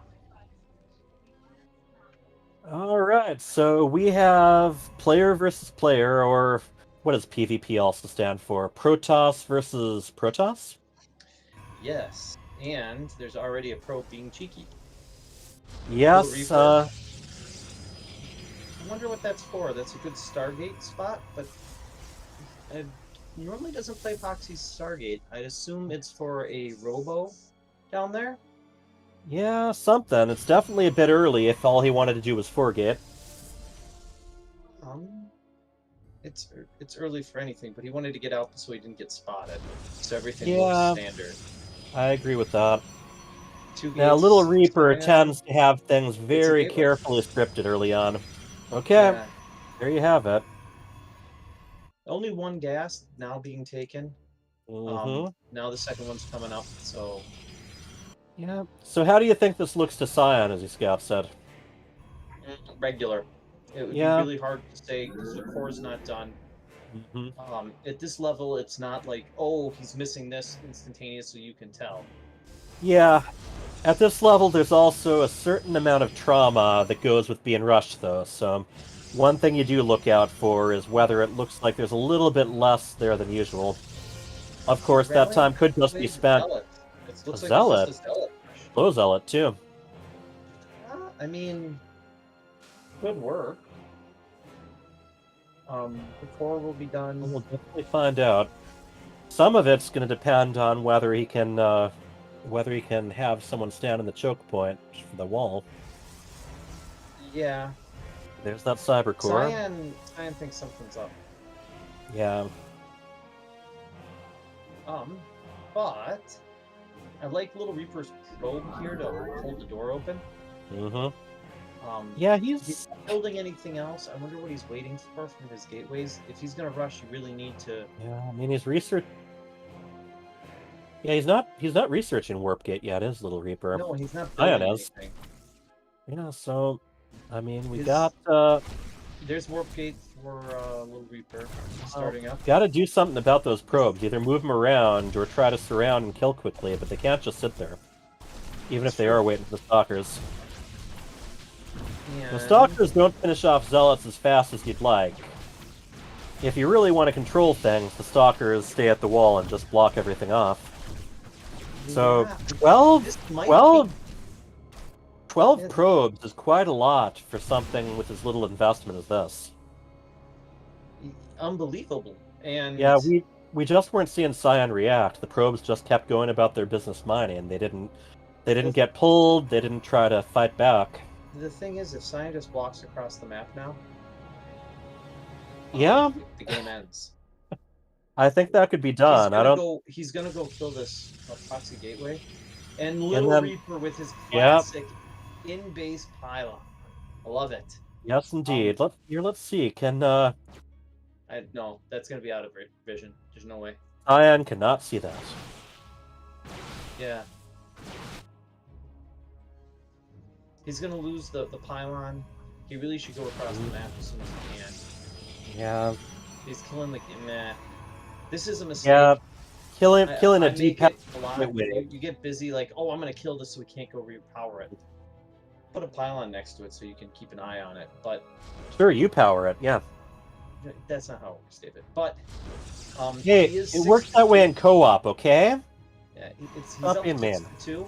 Yep. 6-3 now. So his warp gate's done. What? And one would assume he is planning to warp something there. It's an adept. Really? Stargate, pylon. I think there's not enough here. If Yeah. that battery, That's enough to just quickly depower that one pylon if he wants to. right, but the problem is he could have just walked across earlier and killed him. Yeah.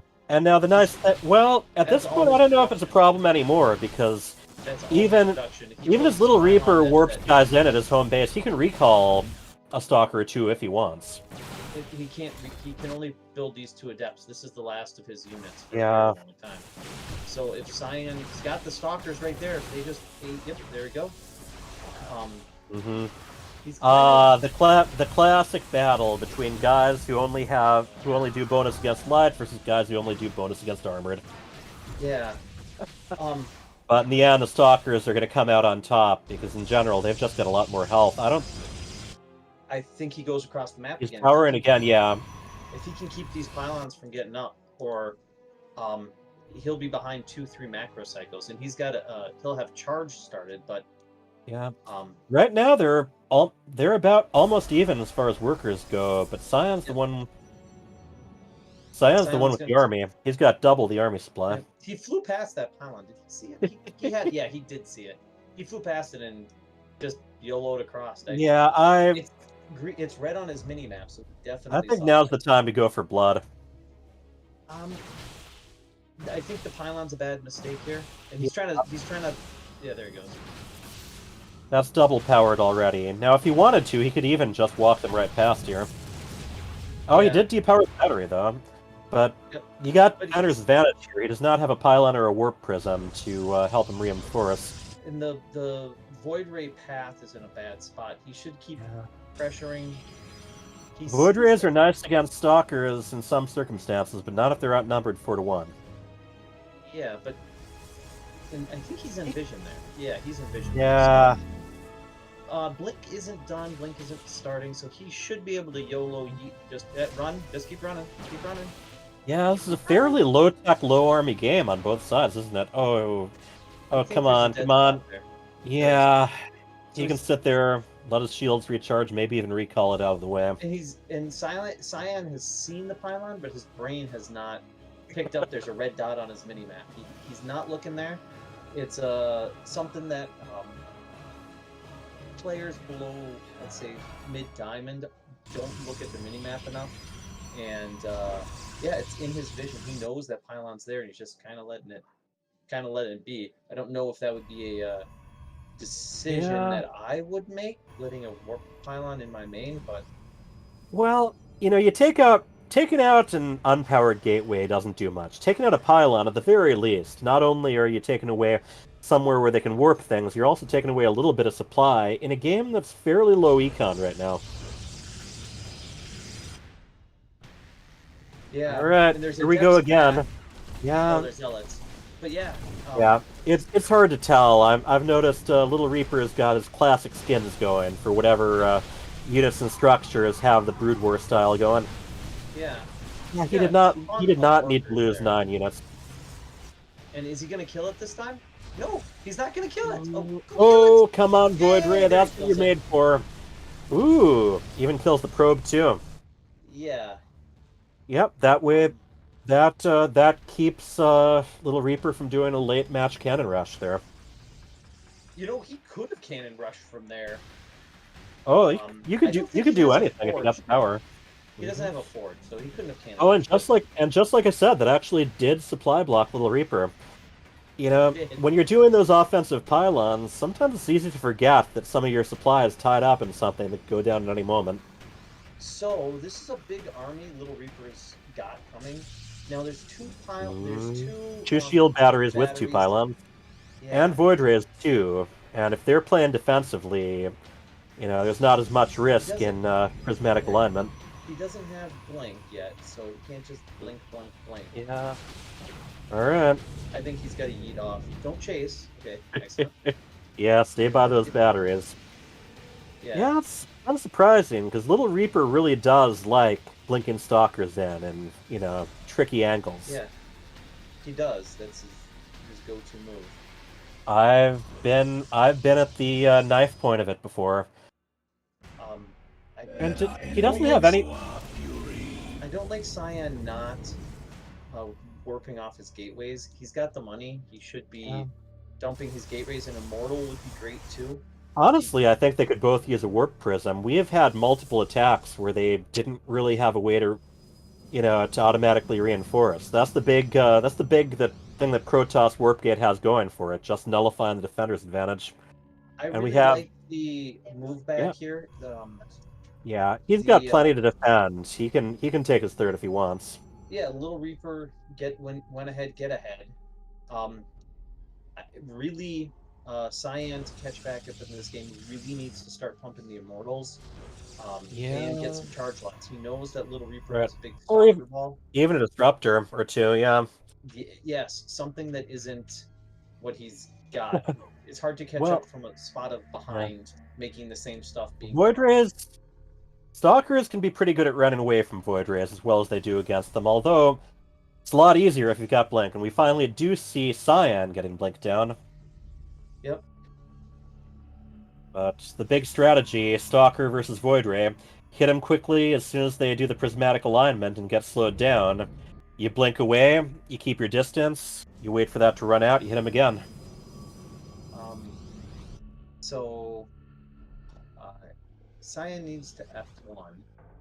He's got a couple probes just hanging about. Yeah. And he's taking his third as well. They're kind of leaving each other alone for the moment, aside from the good old Brood War zealots strutting around. Yeah.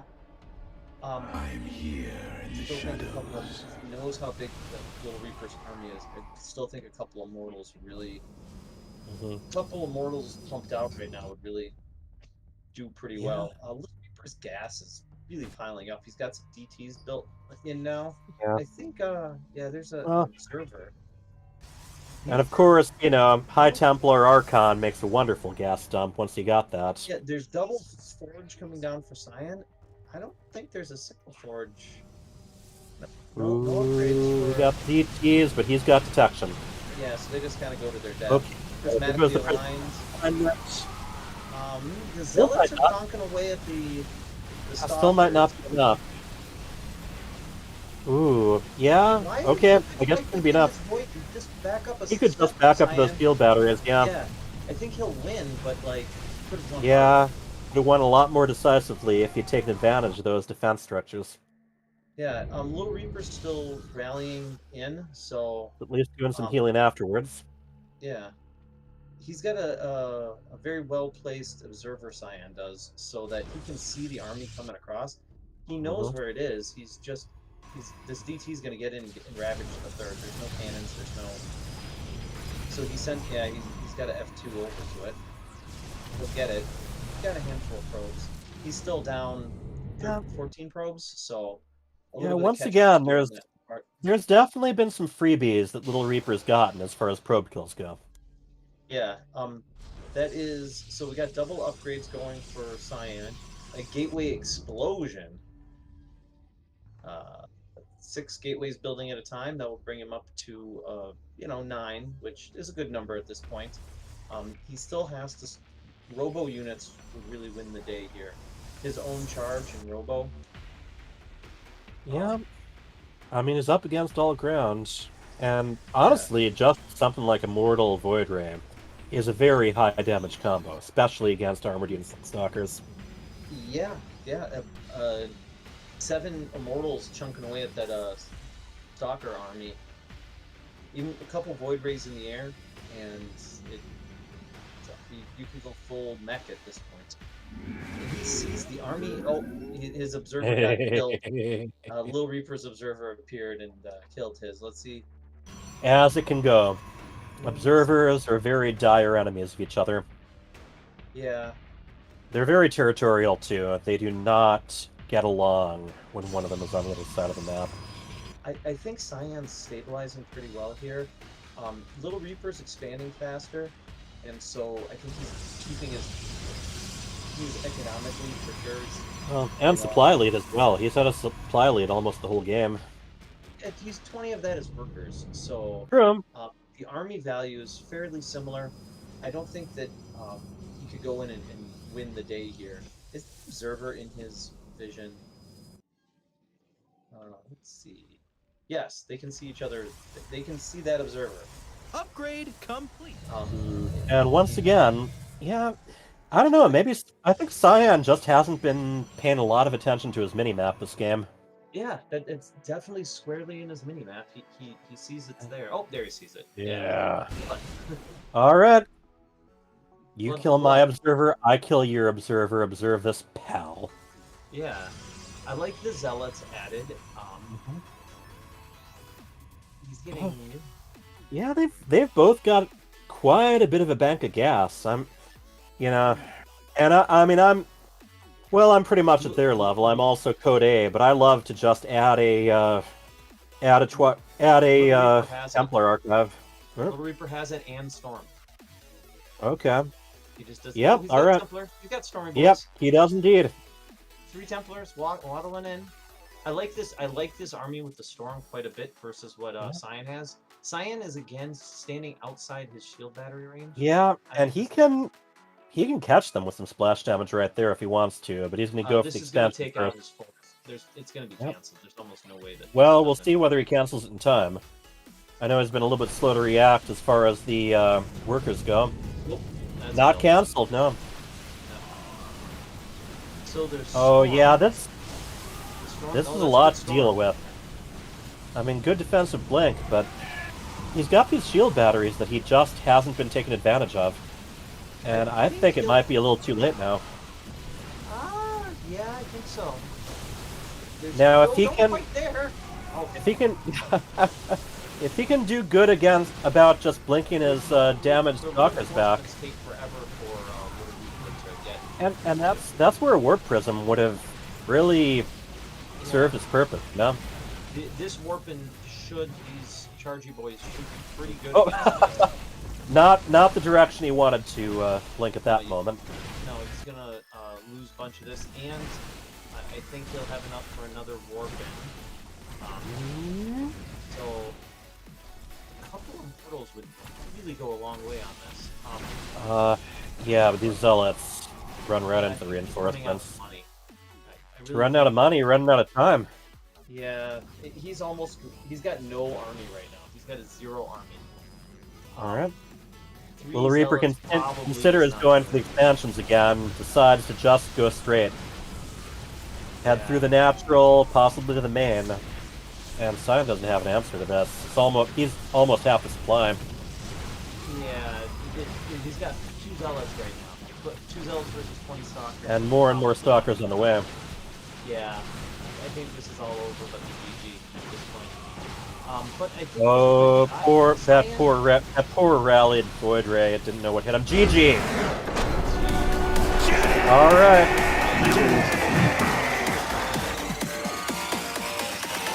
Sometimes if you know your opponent well enough, you end up trying to read a little bit too much of almost everything. But in the end, there just wasn't a reaction to, particularly to that proxy pylon. Yes, the thing is, it didn't do any damage before he was in his vision, and that's what really kind of, Ooh. Little Reaper looks excited. He should be. He Careful. played really well. Reapers are most dangerous when they're excited. Especially little ones. You know, what's amazing is Cyan built 101 workers that game. So, Yeah. just, Unfortunately, he also lost quite a few. Yeah.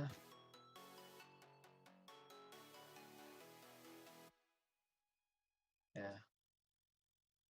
All right, we're heading to the lobby.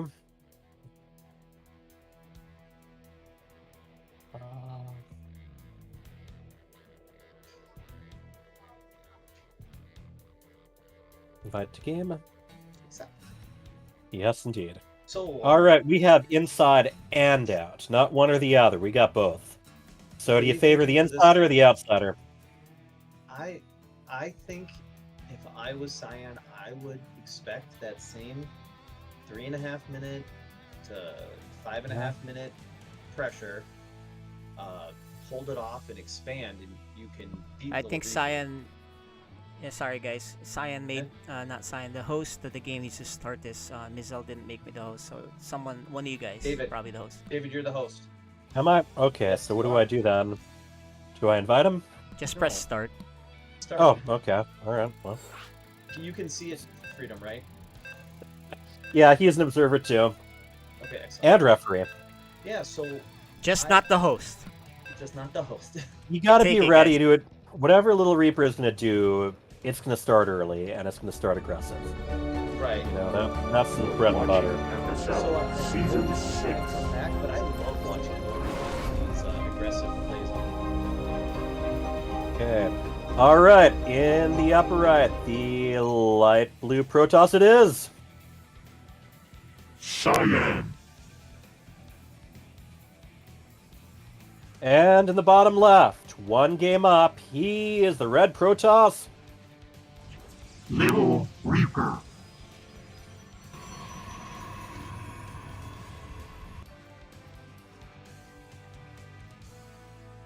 And in the meantime, my dog Curly is constantly on the wrong side of my office door, regardless of which side he's on.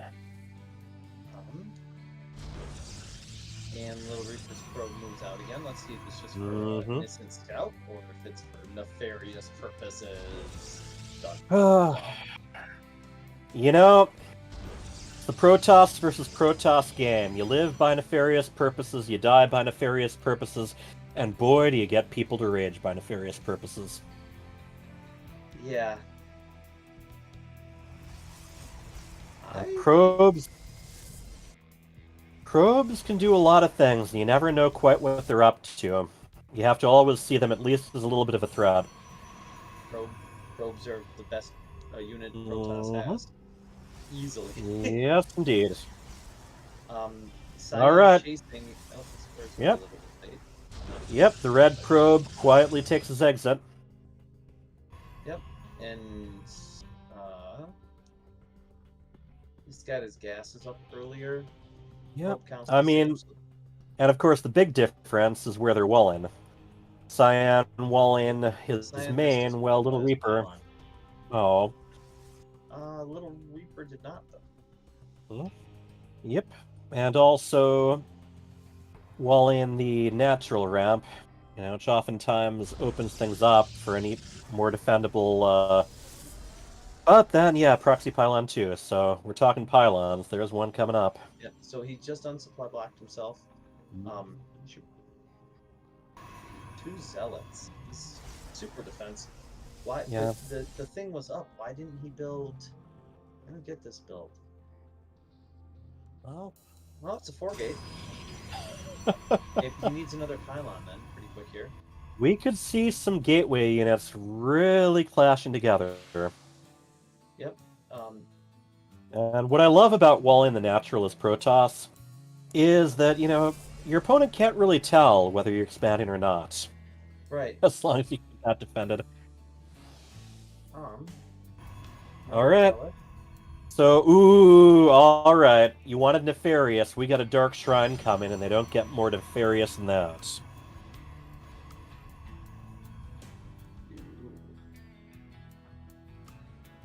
Now, Cyan, as you'll notice, I don't believe he has a forge or robotics facility, so... Nope, it's a charge lot on land. Right. See, Charge Lot versus Dark Templar. I mean, Charge Lots can clean things up pretty quickly, but they cannot see their enemy. Right. So unless he takes out all the buildings quickly enough, This has Dark to Templar hit wins. right now. Yep. He's got to march across the map and start fighting. Yeah. Right now, Yeah, it's Boy. the game's over. It's a build order win. yeah, this is one of those deals that, you know, it's the old, what is it, Sixth Sense. You don't know that you're dead. Yep. Yep. And, boy, it really stinks once you realize it. I mean, he could, in theory, halt and maybe... No, he's dead. He could, in theory, hide a pylon somewhere and manage to clear out all of Little Reaper's buildings, including those hidden ones in the middle, before all of his get destroyed. No. Other than that, there is nothing he can do about the Dark Templar themselves. He might very well just GG right away. Yeah. He's up in everything except for protection. Yeah. And that's the thing. Protoss versus Protoss is something you've always got to take into account.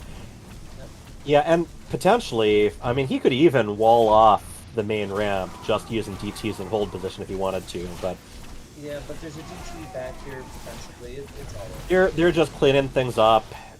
Cyan's It, does it not look like it's he all is, over, but going on Reddit and complaining about the lack of counters. yeah, he's building a robo and Okay, I mean, I admire him. I would be. there's a shield battery with overcharge in the so the zealots aren't doing anything. And meanwhile, his main has been like, completely cleaned up. Yeah, there's a. Yeah, that is the GG. We have a very quick. I hear the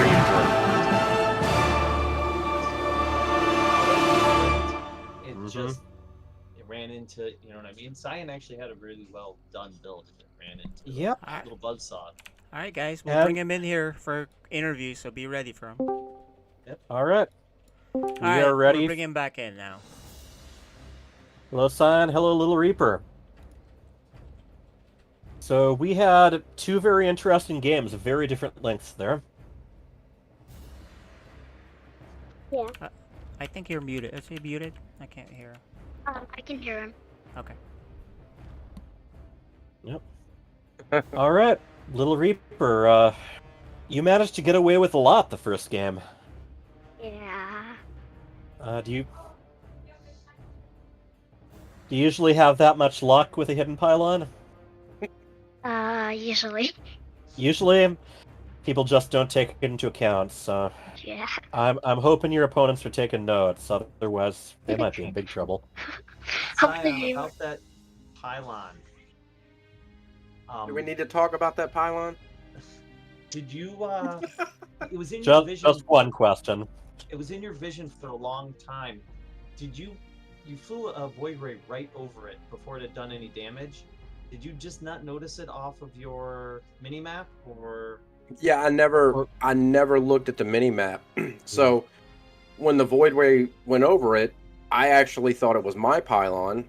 I'm colorblind, so it's hard for me to see certain colors. So, and I kept wondering. I was like, man, where are all these zealots coming from? And I thought he had a warp prism somewhere just floating around. And then it finally, I was looking. I was like, well, that's a different color. And I was like, well, he's already killed like 50 probes, so I knew I was way behind by then. And I was hoping that the void ray charge lot would just work well against the stalkers, which it does. But he just had too much, more income, more stuff by then. And So. I'm curious, do you use colorblind accessibility mode for StarCraft 2? I do, but I don't really feel like it makes a difference for me. Well, probably not when things are based on colors, so that can be rough. Yeah, because I've got it checked, but I don't know if it actually really does anything. Yeah.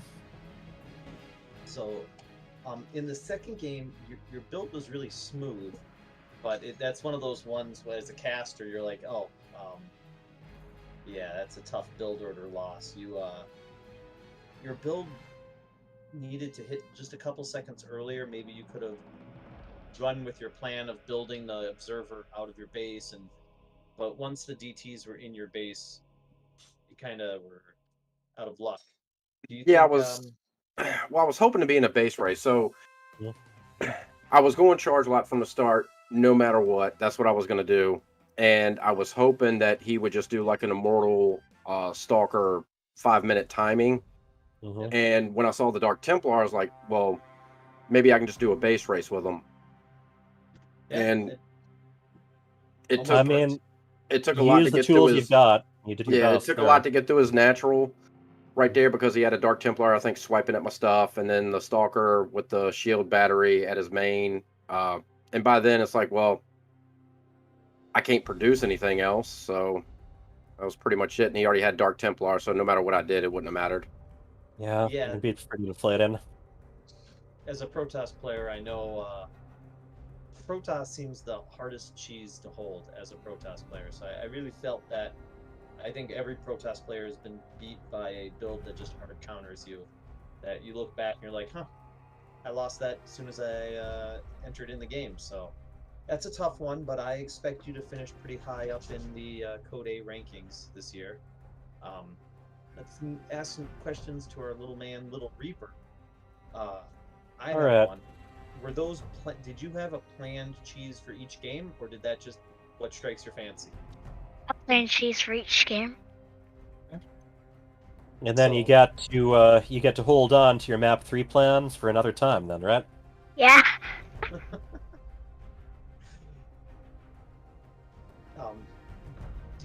Do you pick your cheeses per person, or did you just pick your cheeses for how good you feel about that cheese? Per person. Per person. So you think Cyan? You thought this is how I'm going to beat Cyan. This is how I'm going to beat Hyper Turtle. This is how I'm going to beat, whoever else you play. Who does he play next, by the way? Into that. But the next guy you play, are you going to pick your cheeses for that person? Yeah. Do a little research. Yeah. So it's good to know. Oh yeah, Little Reaper is he's doing 3 nights in a row. Next up is the Archaic and then Nooblord. Ooh, those sound like good matches. Yep, I think. And you and I, we're not going to be casting those, but we will be casting Little Reaper versus Deepu. And there are 2 crazy cerebral maniacs there. Yeah, that's gonna be a clown fiesta for sure. So, All right, Little Reaper, anything to say to your fans? Wait, I do have fans. You do these days. I've actually been seeing a little bit of it. You'd be surprised. yeah, it looks like you're all over chat, Little Reaper. Yeah. Yeah. Mm-hmm. Mostly good things too. Well, do we have our next matchup, KJ? All right, guys. Thanks, guys. Little Reaper, Cyan, good seeing you again. Glad you're You well. too. Glad you're feeling well, and see you guys on the next ones. GG's, Little Reaper. All right, so I know one of the games we're casting is going to be a replay, but which one do we have up next? Well, we have Nooblord and Stu Blue coming Which up will not next. be a replay. Yeah, that'll be live. Let's bring him in because we need to get going. We got a long set Alrighty. of games. So joining us now is Nooblord, and Stu Blue is kind of dark. His room is super dark. So just gonna. There you go. There he is. Kind of Scarlet-esque there. That's playing right. In the shadows. The scary setup. The shadows we That's strike. right. So go ahead, interviewers. Why don't you ask him some questions? All right, we have another PvP coming up. Is that correct?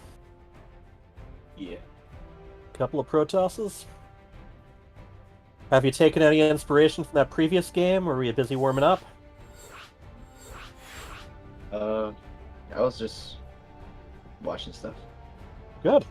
How about you, Nooblord? Yeah, Let's go. Wow. I can't hear. Is Nooblord muted? Hello? Hello? Yeah, I heard a hello now. Mhm. Okay. I've been reviewing a few videos that I was watching back then to try and kind of get myself up to speed because, like Gray said, we were in a bit of a gaming hiatus with StarCraft 2 for close to a year. So I'm kind of, trying to review back a few things that I used to practice back then. Okay. So have you watched any of Stu Blue's matches? I've watched a few, just so that I can get some idea of who I'm going to be playing up against. But mostly I've been watching more of Vibes guides, a little bit of Winter StarCraft for low APM challenge. I'm not really a high bandwidth player, so Fair I'm enough. going more for something that's more friendly for myself. That's pretty fair. Stu Blue, have you watched any of Nooblord's games, or are you going in just playing for you? I've watched a few games of that he's played. Watched a few games? Well, I'm hoping that you guys can produce some good games. I think that we're pretty much ready to go. Yeah, I think we have to move things along, but I'm definitely interested to see if either of you got any interesting surprises up your sleeves. Well, All right, guys, let's get this going. Here, Good luck, good luck. We'll talk about the maps. Accept. Tropical Sacrifice to start out with. And here.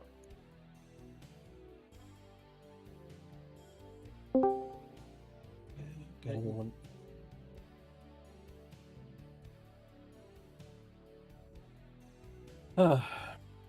Yeah, so Tropical Sacrifice we've seen before.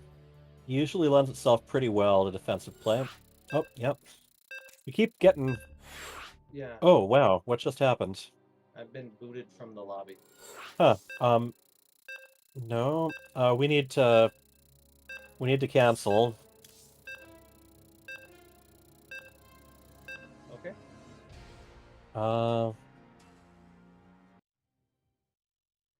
Yeah, we'll remake. Yeah, let's remake. Thank you.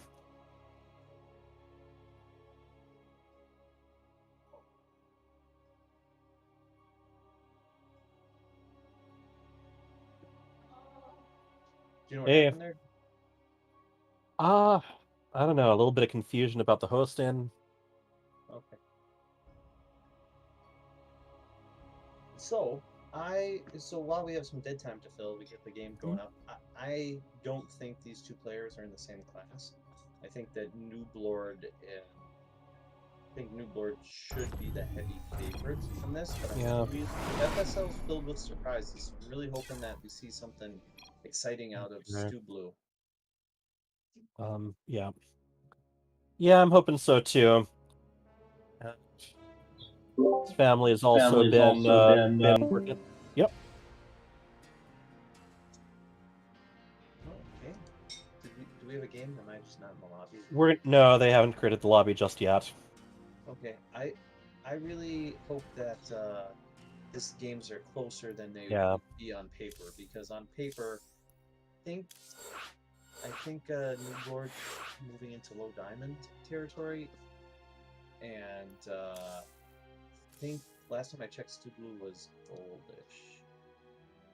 Yeah, I mean, he's been playing more consistently. Oh, are you in the lobby again? Yeah, I'm in the lobby. You're not. Okay, here we go. You're not. Yeah, the thing is, once you figure out how to get the hang of things, and you find things that work for yourself, even after some time off, yeah, your mechanics are rusty, but the fundamentals, you can still go back to them. But that gives you an edge against people who haven't reached that level yet. Stu Blue, to be honest, his MMR is way higher than it's been in the past. He's he's only maybe a little less than 200 MMR lower than Nooblord. So I think this. Yeah. I mean, he's definitely been playing. Yeah. So hopefully this has. Wow.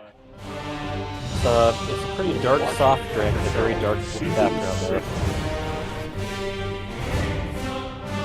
Alright, in the lower left, the purple Protoss is... Nooblord.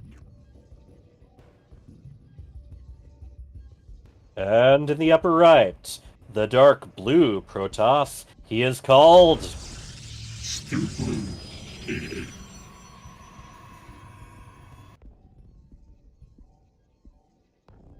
Now, I've seen this from Stu Blue before, Protoss versus Protoss, where, he puts his pylon right next to Nexus, which is something usually associated with Protoss versus Terran, if anything. So here's the thing. I do this too in a lot of games because if you're not microing correctly, sometimes it's better to not have your buildings so easily picked off. You need to build a secondary wall later to prevent zealot run bys, but early on, not having your stuff exposed at this level kind of, can be beneficial, I guess is the best way to put it. You can't get your cyber just picked off. You have a little bit more space to hold that ramp. You put your shield battery a little bit forward, and the stalkers themselves can kind of push back body block. And one of the big things about the whole concept of the double gateway wall off the top is the number one thing that theoretically is supposed to protect against is Adept's shading in. But to do that, you also have to be on point Close enough it. to throw down a pylon. Not just Right. close it, but close it with a building.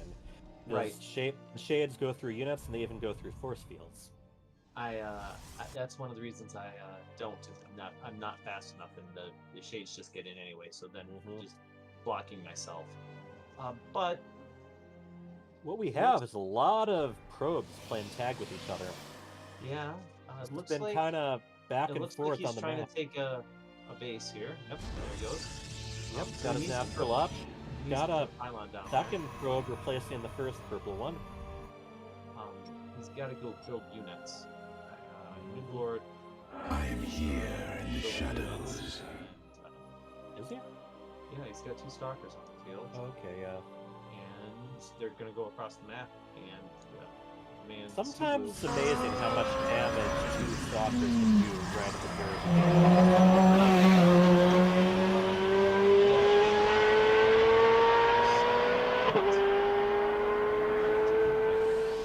And they can, if he pulls the probes or sends that slow zealot after them, yeah, they can kite those things all the way across the map. There'll be 2 slow zealots. He shouldn't stop and fight things that they poking at the building. Yeah. He probably wants to focus on where the easy damage is. That Nexus. Why did Stu Blue synthesize that way? I don't know. I'm actually pretty confused. Okay, so he'll make able to sandwich it. Might be able to. It's pretty tricky. Probos! Oh boy, you don't mess with probes. Like you said, most dangerous Protoss unit ever. Well, in some cases. They actually do really well against stalkers, but why is he only sending 1? This is the time that F2 would be. Yeah, I mean, you don't exactly have to worry about your unit that you've got out holding a watchtower right now. In fact, there isn't even a watchtower on the map, so. Yeah, but now there's. Yeah, we got more stalkers coming. Versus 3 zealots. Slow zealots. I mean, that's something we really have to stress. Zealots are not very effective before they have charge. He has charge building. I mean, about a quarter of the way down at most. But here's the thing: is he's built himself at 8 probe lead. He's going to get the Nexus. I don't think that charge is going to finish in time. Yeah, and still no ranged units on the side of Stu Blue either. Yeah, he's got them now, but it's a dollar late diamond short. Yeah. The Nexus goes down. And I think that... And a Derp Faster portrait with it. Yes, And here's one of the big things we were saying was missing last match, Warp Prism. Yeah. Just being able to nullify the defender's advantage and have your units going in just as quickly as your opponents. I mean, charge finished, and so that's a big deal. Yes, that makes the Zealots a lot more useful, but even... Being down... they're outnumbered. 14 workers right now? Yeah. He can just go home. And, what's he gonna do? He doesn't have the tech. He won't have the buildings. I mean, it's possible that stalkers do fall off, so if he can just keep warping in zealots, just keep warping in zealots and keep warping in zealots, I mean, if he manages to get us around on those stalkers, but as long as they're able to just keep cutting back. Charge lots are really hard to kite. Well, you don't kite them while they're charging. After... Yeah, but the third base, he takes a third base, he can just get up more tech. And he's approaching double the this could snowball out of control. Yeah, and now this counterattack, I don't see it doing much. No, he could cancel the third. If he was smart, he'd check for the third, cancel it, but he's going right up. Yeah, he's not doing that. Right now, he's got a fully saturated natural, so even that would be pretty far ahead as far as economy goes. Right. It's a weird thing. He just saw some units like. Yeah. Now, like, make sure. Yeah, but that's how many units that you have, so you got the great stuff. And he didn't bother checking for the third, which he could have canceled, and that. Now, those sentries against Zealots, Force Field might actually come in quite a bit of handy. Yeah, I don't I don't think it's going to be necessary. He's keeping, Not necessary, but it's good stylishly. he I keeps mean, obviously, building units. Graviton Shield doesn't work against Zealots, so... I'd say if you're in Yeah. a force field, you're in a force field. That's All true. right. And, yeah, Dark Shrine. So, you know the old phrase, when behind? Yeah. There's a rowboat, but I don't see an observer No out. observers yet, but he can probably get one out pretty quickly as soon as he notices. Yeah, that's why you need to... Oh, there's an observer being built. But that's one of those things that... He doesn't have an observer or something. So, he doesn't have a robo, so... Oh, here we go. I mean, it's a nice choke point, but there's only so much use you can make of it. Yeah, you know, against Zealot, the choke point works to Nooblord's advantage. The Dark Shrine is finished. The So DTs what's are he here. gonna do? Is he gonna move forward, or is he gonna take that next shot again? I think the DTs will keep this. The DTs can definitely drive some stuff away. Might only be momentary respite, but what he's got, he can make good use of it. Yeah, keep going in. DTs do not have a lot of health. They do. Yeah, I mean, as far as making the best of the situation, that could have been a lot worse. At the same time, we are at 3 times supply on one side. Well, it helps clean up double the coast. So, I think this is all we're trying. Yeah, it is GG.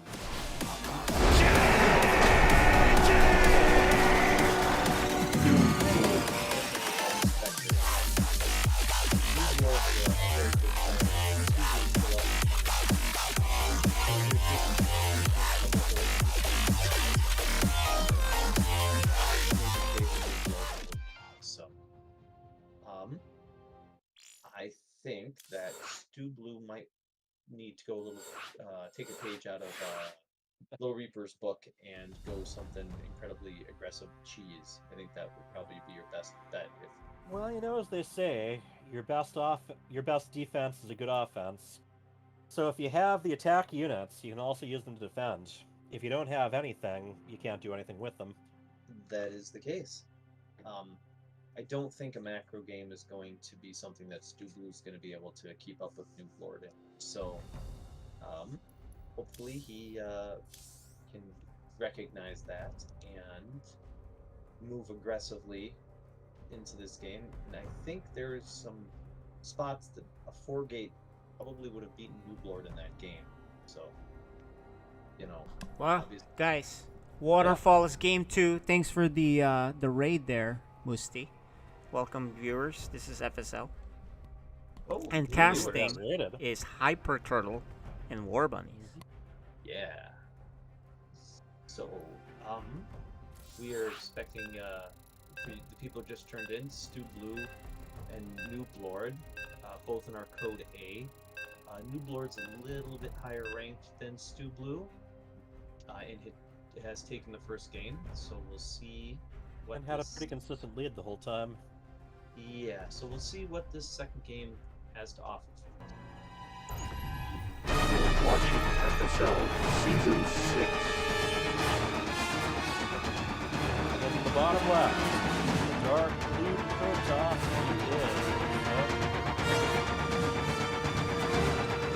is Stu Blue 88. And in the upper right, up 1 game, the purple Protoss is Noob Lord. both of them rocking those Carbot signs. I gotta say, I love zooming right in on the Derp Fester with him playing with that Hellion. You know, one of the big heartbreaks is I just got both my Carbot Marines in the mail, but there's no Terran so far, so... Stu Blue is a little late on his gateway. Yep. Once again, he likes to keep him close to Nexus. Yeah. He's got a probe in a sneaky position. Oh, yep, look at that. Ooh. And like I said, at this level, it's hard to see if something's missing. Yeah, I'd agree with that. Also, I mean, on top of maybe not having your eye trained for it, there's also the fact that not everyone in these leagues really knows what order to, is acceptable to do things in either. So. Okay. You know, the interesting thing is that island can be seen from the high ground, but it's at a spot where no one goes. I think that's gonna go unspouted. You'd have to have someone there to take a peek. I mean, and that's one of the things. Some of these mains have a lot of surface area to them. He's got a and lot of just money. like we He saw a hasn't put time anything previously down. where there was a pylon hidden in the corner, just out of view. That one isn't even within the main. What do you think Stupu's building I mean, he's got his cyber core and he hasn't made any zealots yet, so I'm assuming he's gonna try to do proxy stalker. Oh, Robo. Wait, Robo. I mean, Alright, it's a good plan, but the gateways had to go down here because the Robo I think finishes quite a bit faster than the gateway, which takes forever to build for some reason. No warp gate being researched yet. I mean, on Stu Blue's side, there is one going on. Yeah, I was for gonna Newport. Yeah, I don't understand how this. I mean, maybe this build doesn't get. And you There's see, two there's a adepts couple. coming. Yeah, two adepts coming out. There isn't going to be much to deal with them, so it's going to Stalker, and maybe a second Stalker if he is quick about. depends if they cross paths or not. Oop! I see something. I see the ship cross in the middle. Something just died. Was that a So he probe? sees it. Yes, it was the probe. He sees it. He needs to chrono. He needs to chrono that. He's got the immortal coming out, which is a really good for that side. He gets a shot off. Gets another Yeah, shot off. this is one of the really tricky things in StarCraft, trying to manage stuff at two different battlegrounds simultaneously. No. Just stay up there. Stay up. Nope. Don't get fancy. Don't get fancy. Nah. Oh, Spend more your- adepts. The adepts aren't going to do very well against the stalkers or the immortal. Right. Yeah, usually they do their best against zealots, zerglings, or any kind of worker. Yeah. Oh, and marines. Don't forget marines. But I don't see any marines in this game yet. Where are you going? Where you going? Where you going? Right there. There you go.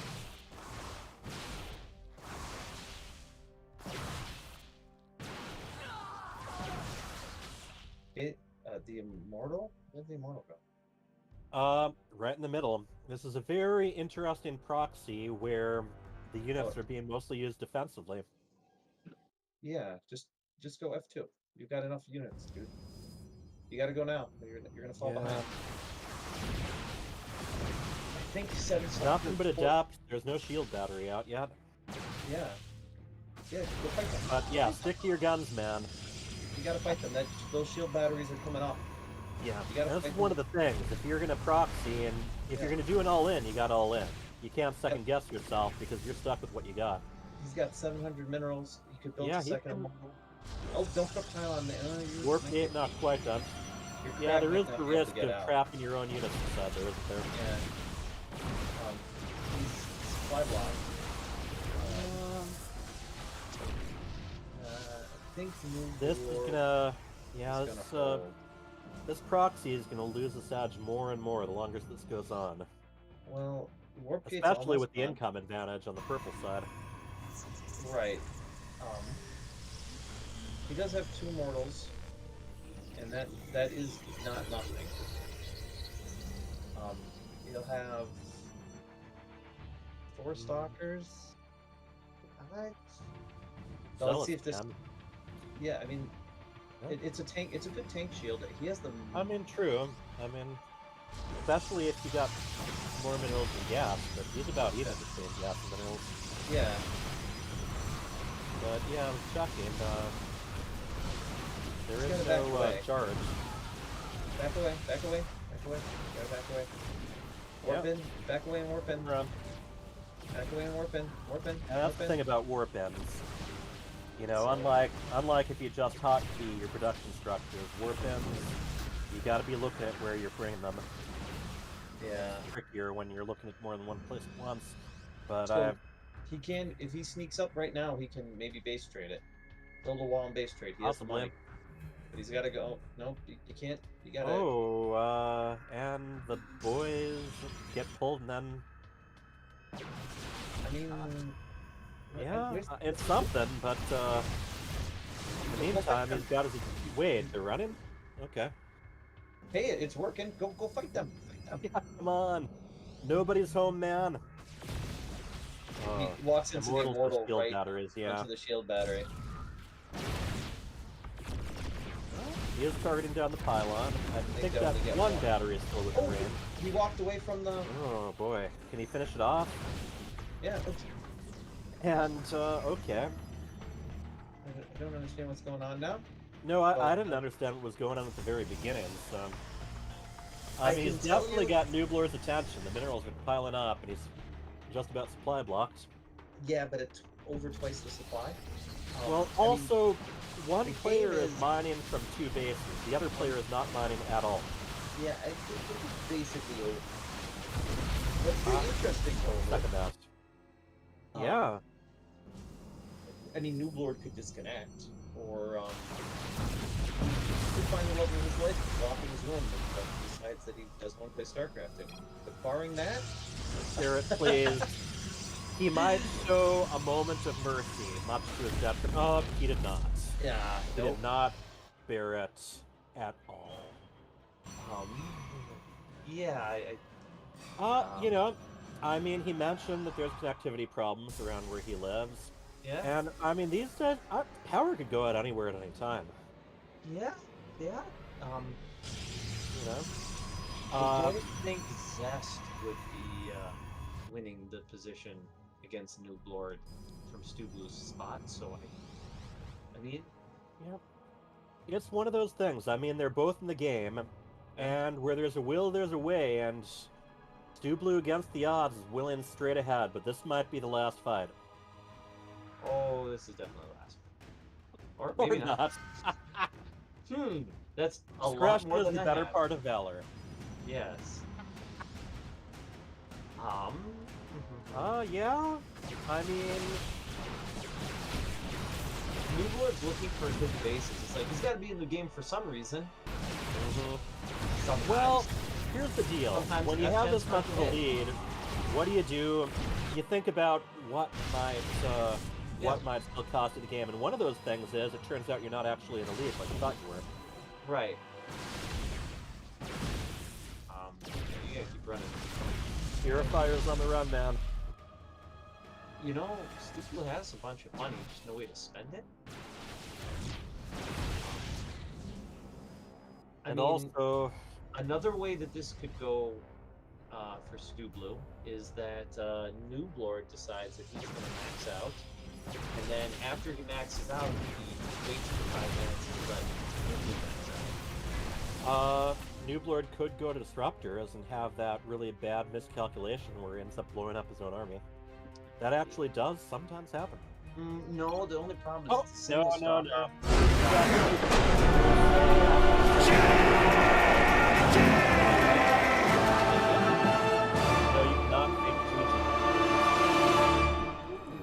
Alright guys, a clean 2-0. I'm glad I told you that. Let's bring in the players here for quick interviews. Let's make it quick.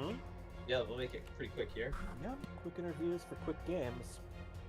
Alright, so Nooblord, did you go in, you said you'd been practicing up. Was that pretty much the kind of build you were practicing for? Just nice, strong gateway? To be more precise, I'm absorbing a concept that Vibe was teaching in his BTGM series, which was always continue pro production, always continue unit production, always make sure that your production cycles are on cue, your macros keep building should probes, be... keep building probes, Yep. keep building probes. I've heard him say that many a time. Yep, keep building probes, keep building your units, keep doing your upgrades. Make sure that what's happening in your base is more important than what's happening to your army most of the time.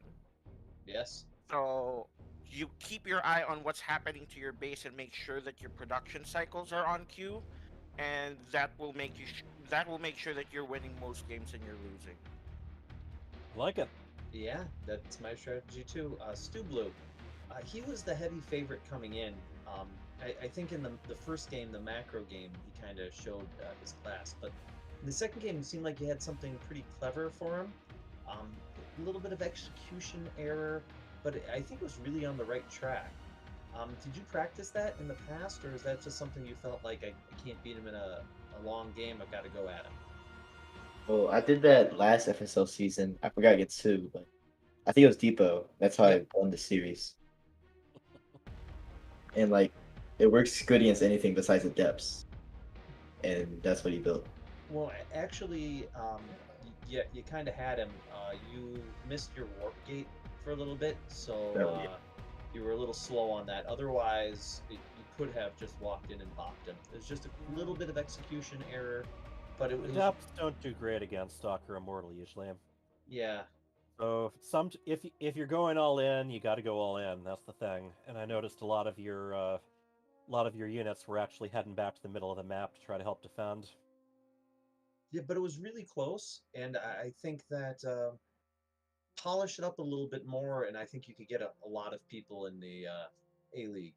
And I hope to see you in the future in New Blord. I think you're rolling on. You're undefeated, and I hope to see you in the future. And KJ, are we ready for our next match? That's right. Well, guys, congrats on the win, Noob Lord. Good seeing you. And Stu Blue, good seeing you too. We'll see you guys on your next matches. Good luck, good luck. Thank you. Have a good one. Thank you, guys. Bye-bye. All right, so let's talk about this next match. This one, guys. there's no one to interview, right? This one, yeah, we're gonna take a 2-minute break and then we'll get started with this next one. But this one deserves a little bit of, preview. Well, it's the big Code S match between Neutrophil and Dark Menace. Ooh. So this will be something. So get you guys ready for that. We'll be right back in a couple minutes. Good luck, good luck. In the meantime, we'll show you the FSL at Psystorm Cup. Some of that stuff for 2 minutes, and we'll be back. Howdy, ladies and gentlemen. I'm E.T. Pone Home, joined here by KJ Freedom, the founder and owner of Psystorm, I believe. So we're going to talk to you a little bit about this next segment, the FSL Showcase. KJ, why don't you tell us a little bit about how this all got started? Yeah, so FSL started out as a family StarCraft league. We know a lot of people that play, family people, kids, aunts, uncles, etc. So I figured let's get them in our own mini league. Create a code A, code B, code S, depending on their divisions, and just had our own seasons of tournaments. We're at season 9 now. So this is just a small show match segment, just to get the kids and the moms, cousins, etc. whatever, right? Get some exposure under the lights, I guess. They get excited and nervous, and the kids love it. We got some talented kids in there. You've been involved with FSL. So. Yeah, for quite a while. I'm one of the main casters there, so it's a lot of fun. You get to see a lot of excitement, a lot of passion for the game, even at the lower levels and stuff, and it really helps you see just how much fun StarCraft can be at all levels, really. So it's pretty wonderful. And yeah, I mean, we're going to have a pretty awesome set of games here for you guys. It's going to be a 4v4 to start between a bunch of the FSL players, and they're all really hyped and excited to play this out and kind of show you what they can do. So a lot to look forward to. We have different formats too. It's like not just one-on-ones, but team games, and that was a lot of fun. The 2v2s, right? Yeah, the 2v2 league. I think a lot of people were very interested in that.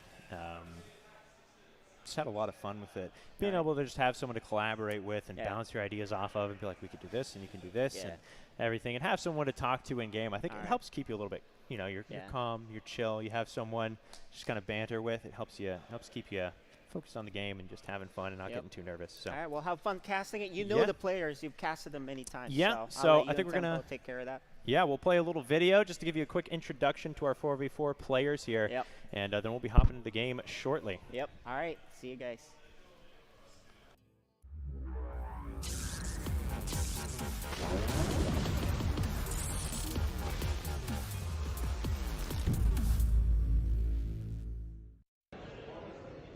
What's up, guys? We're going to talk to the FSL people here. Who's playing? Hello, my name is Little Reaper, and I play Protoss, and I've got it in a Platinum 1. Hey, I'm Tian Pone. I play Protoss, and I am Gold 3. Well, I've achieved Gold 3. Nice.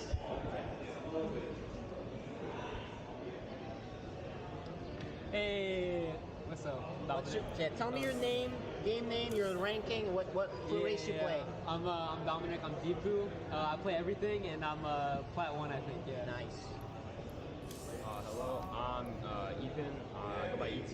I play Terran. I'm like Silver 2. Silver. Nice. Menace, Zerg, Diamond 1. Right. Hyper Turtle, Platinum Random. Nice. Tell me your game name, your race, and what level are you? War Bunnies. I'm a Protoss and low diamond. Nice. I am Fenrir. I am a Silver 1 player. I don't know my MMR. I'm a Terran. Nice. So tell me your name. Instability. And what race you play in your ranking. I'm in Diamond 2 with Protoss, but tonight I'll probably be playing Zerg. Beautiful.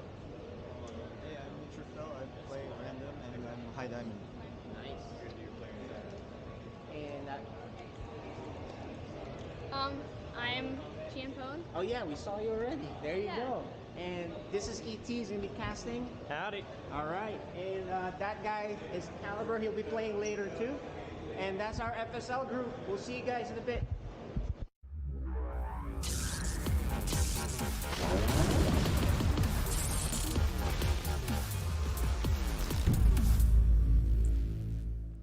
All right, we're back. We are back. Ladies and gentlemen, we are back, and I'm joined here by Kwame Tempo. Whoop, that's not it. Let's bring back the casters for this game. All right, we got Hyper Turtle and War Bunnies. Let's get them in here. Yeah, our big matches, guys. Let's see. Yeah. We can't invite you to the game, by the way, for some reason. So make sure, see if you guys can hop in there. But let's bring in the players while you guys sort that out. Joining in now is Dark Menace and Neutrophil. Hello, guys. Hello. So this is the big matchup. Have you guys been practicing for each other? I can't say that I've been practicing at all. A little bit of Valorant in there? A lot. The Kiss of Death.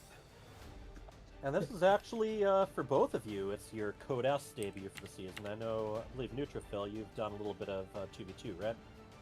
Yeah, that's correct. Yeah. So you guys obviously know each other very well. You guys been both playing Valorant quite a bit, I assume? Among other things, yeah. But yeah, we haven't been practicing specifically for each other since we kind of know each other's plays, so it'll kind of be. Yeah, you guys don't need to like, oh, I needed to scout him. This is like, I know what he's gonna do and he knows what I'm gonna do. So let's go out and execute. Yeah, pretty much. Yeah, that's a very sensible plan. Dark Menace, what do you got? Anything to say before we start, or? Oh, not really. Really? Well, very Cyril-esque of you. I'm seeing you're signed up as random. Do you know what you'll be playing as? Is that for me? Yeah. Probably. I'm actually trying to get into the lobby again. It looks like a Zerg versus Protoss matchup. Yeah. Yeah. You could join us. That would be great. There you Okay. There you go. Yeah, so I think that this match, kind of, the hype is going to be just the fact that you both know each other real well. Yeah, obviously both very good players. This probably will be a finals preview. So winner of this probably has the first seed. So they go crush each other. I can't really say where this is gonna go. we're going to make the games interesting. So that's for sure. Well, if we're running behind, I think we can get her started. KJ, do you have anything to say? Nope. Take it away, casters. Good luck, good luck. All right, we go to our final matchup of a surprisingly Terran-free night. What do you think? Terran's a menace and mostly crybabies, so good riddance. But I got 2 Carbot Marines, not just one. I got Patches and Crackhead. So this, interestingly enough, Cosmic Sapphire, we have not seen this map tonight yet. Yeah, if I was a Protoss versus Zerg, I would definitely ban it. But, obviously, Dark Menace is a better player than I am, so. We got the BlizzCon Chimera portrait for Chimera.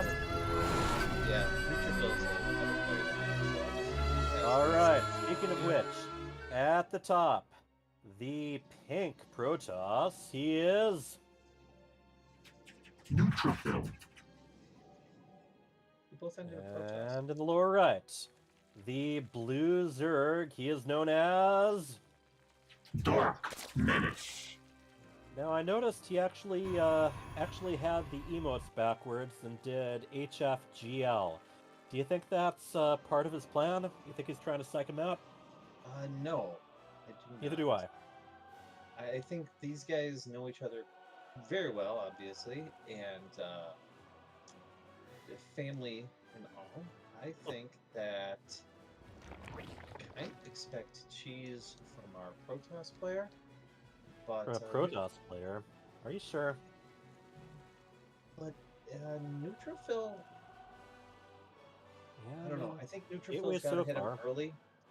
Dark Menace can get Snowball going pretty well, and his Zerg is quite good if it gets out of hand. And this map is wide open in the middle. I feel like I'm always getting surrounded. It's a very weird kind of wide open because it's just kind of alternating with the high ground and low ground, and you can use Right. that to your advantage if you've got the awareness. But boy, I feel like the third or fourth, depending on which way you go, you take those rocks down and you can kind of stream in. It's pretty easily cut off. I feel like it's a very Zerg favored map. You can spread the creep between your third and fourth very easily. Solely sitting at creep on both bases. You don't have to kind of stray too far. yeah. And also, one of the maps that's in this current ladder pool where the natural does not have a high ground advantage either. Right. Although it is pretty narrow and easy to choke off. It is easy to choke off, but... So we got... Oh! Wonder if he's trying to play some tricks there. He made a pylon in plain sight, then canceled it right away, but the probe's still hanging out. Okay, I see. But he just took the gold. And that's another thing, like... Yeah, Zergs love their golds. It's not... I mean, it leaves it a little exposed, but... Yeah. Now he's looking like, where did he go? Where'd the probe go? He didn't go up here. Yeah. Yeah, I didn't block it that well, did I? The probe just kind of Jedi mind tricked the Zerglings there. You don't need to be my identification. Yeah. And then, the Queen going all Jabba the Hutt. Your mind tricks will not work on me, boy. Yeah, so the gold's almost up, and I don't see a way for Neutrophil to punish it. I mean, before anything else, he has to be given some reason to suspect it. I think I honestly think that he probably suspects it, knowing that he didn't take the other third, and the guy. It's going to be on his list to check it out there. Yeah, but he just got the second gateway online, so he doesn't have enough production to go over there. It's a little far to creep, and you got to transfer. Like, oh, he's going to transfer all the workers. Wow. Well, that's you got to sacrifice some mining time there. All the workers from the natural, anyway. Yeah. I mean, it makes sense because it's a longer haul. Yeah. This third base is going to be really close. The third base is going to be really close, but he's got Dark Menace has got his fourth up and running. Yeah, I do not think they He's will be very behind friendly in- neighbors on the east there. Yeah, he's behind in workers, which is not normal for the Protoss to be up workers at the 4 minute mark. So Yeah. Granted, But- some of those workers are going to be carrying some extra minerals with each trip. Oh, Yeah. all right. Starts to shade ahead, and then decides to take a nice U-turn. Oh Ooh. boy. Are you gonna get in? Yeah. Oh, nope. There's that quick blocking that we were talking about. The fact that we can't do. Yeah, but this is why one of the reasons I don't like this map. He's got to have the things out front. He's already surrounded. He gets the adept and the zealots, and it was just minimal. That was some nice chaos there. Yeah, Dark Menace is his money's starting to pile up a little bit. Yep. Meanwhile, he's also got a nice hatchery in between the natural and the gold. Right. I don't see any tech besides. Yeah, so far this has been a pretty low-tech game, hasn't it? We got an Immortal. That's the highest tech unit we've seen so far. Right, but he doesn't.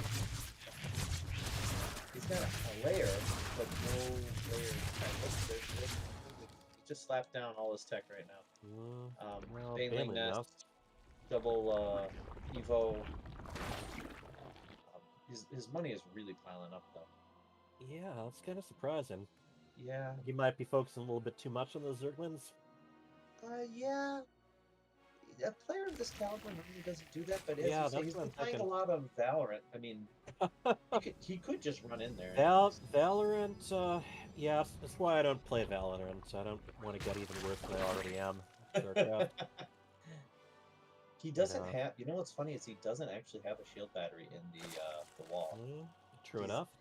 Begging. Yeah, I mean, he had that one that he put up just to block, then he canceled that. Yeah, he's begging for that run by to work. Like it's wide open both ways, but. All right, we got Templar Archives and Warp Prism. On the other side, we got a good number of. Oh, he went.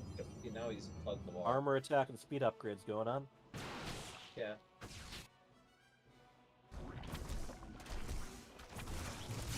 Overlord kind of still dancing around. Yeah, you think it's going to be able to take advantage of those rocks? Yep.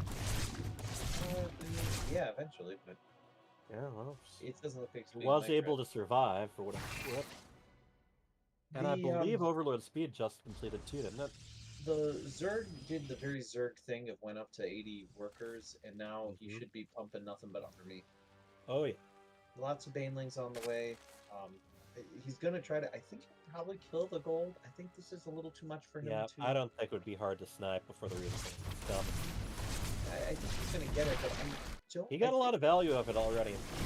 Yeah, he did. And if they continue to move forward, yeah, I think this... There's only one sentry to block the Banelings. But... Yeah. He already has a new fourth to just move the workers too.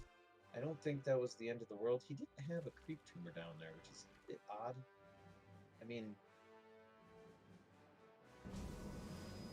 Yep. Hydra's getting ready to hatch, and the Lurker Den is building. Yeah. So we know where he's going to go from here. He's... Oh, that's a nice Marine statue. That's a lot of workers. Well, Almost that 90 too, yes. workers. But... It still hasn't kicked in. His economy is kind of soaring right now. He's got his 5th base up. Yeah. Instant And saturation. yeah, I was just going to mention, now's the time to start putting up your macro hatcheries, and I see he has. Yeah. Oh, warps them in, but then evacuates them. Yeah.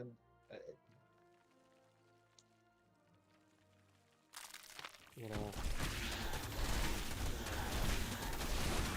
Dark Menace. He has a lot of territory, so naturally his defenses are stretched a little thin. But he's got enough in each place to at least deal with harassment like that. Yeah, this might turn into a real long game. It might. The Roly Boys are going to roll right in, and Unfortunately, I played here. Yeah. And 2 of them just left to sit there and take on the stalkers, yeah. Yep, but those roller boys might get a big that's connection. yeah, boy, okay. They did. See 14 that? workers, yeah. That was a bit more fruitful. Yeah. And Mm. the supplies stay even, so you know, the Protoss army is way bigger, but Yeah, those zealots can go down pretty quickly, but then again, you know, you gotta sacrifice your Banelings to use them. yeah, so there's a little zealot run by to the north, and the main is getting unfolded. We'll see if this Taxus is yeah, I think this main army is gonna get the point. I don't see a Lurker. He's got Yeah, not the yet. but he hasn't morphed them in. This is another one where he snipes a base and gets away, but well, we better get away because it's not a. Ooh, that's the upgrade for one of the questionable. Oh, yeah. Yep. I think that paid off anyway. Yeah, he did get all the good units. Oh, and he is back in the gold again. Yeah, the gold went up a bit ago. The quick counterattack here, that's a, as they like to say, that's a lot of Banelings morphing right in the face. A couple workers. All right, fake zealots versus real zealots. Let's get to it. Oh, DTs. Yeah, but they're gonna be kind of slow at it though. That run by just making its way right on in. I think the gold base is just being used as a units lost. Oh, they don't have. There is the lurkers. I think these DTs are going to move on and take that gold again. But the main army clash is the. I mean, by design. Ooh, that was such a good bait with the Archon. Now wasted a lot of Banelands, but he still has those lurkers to deal with. Not to mention some very annoying links. Yes, I don't like this half army move out. I think he's got to move he's got to move out and take out this. Yeah, they got to move north. Oh, running away. I don't think they need to run away here. I think they could just take out that base and be happy. It's kind of disjointed. Everyone's moving every which way. I think this is multitasking at the highest level right here. They're both, like I said, they're both spread kind of thin right now. It is so hard to defend multiple places at once. Yes. And at a certain point, you might have to decide to just go for it rather than leave, you know. Yeah. This one lurker is doing the work. Oh man, yeah. That's a good storm. A lurker that hangs out long enough. I don't think there's enough here. Yeah, so and then meanwhile, we got another Nexus that's about to go down. Yeah, and I think 2 Nexuses. I think this is the beginning of the end. I don't think Protoss is there's a big Zerg army now. Those Immortals are going to go down for free. We got 50% supply here. And we got a bunch of Changelings just kind of clogging up the choke point too. Yeah, it's a nifty tactic. It works so well. You don't think about it automatically, but yeah, Changelings are wonderful at just getting in the way. Yeah, and, yeah, it's going to be 2 bases. The 5th is going to go 5, actually. Yeah. 2 base to 5, with the 5th base going up. The 6th base is going to be retaken, and I mean, it's going to be a hard show. I think at this point, Dark Menace could win if he attacks with nothing but Changelings from here on. Do the Winter try to crash his computer with 5,000? Oh, yeah. And remember, that's a good swarm on the base. Yeah, actually. It's money, but it doesn't matter. It's just even if he kills this, wipes this army. He's still got the lurkers to deal with. Yeah, it's also a free set of. Not just GG, GGS. Alright. I honestly think that man, I don't know about the Yeah, I see your point there.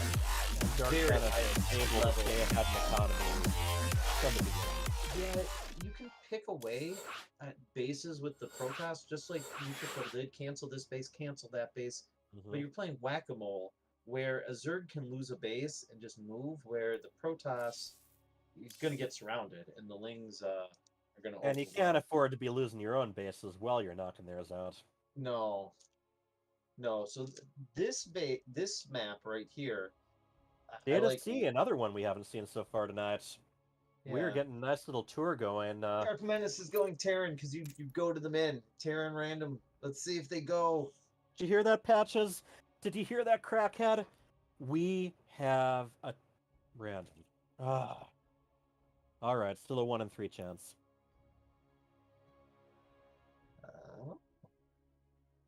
Random.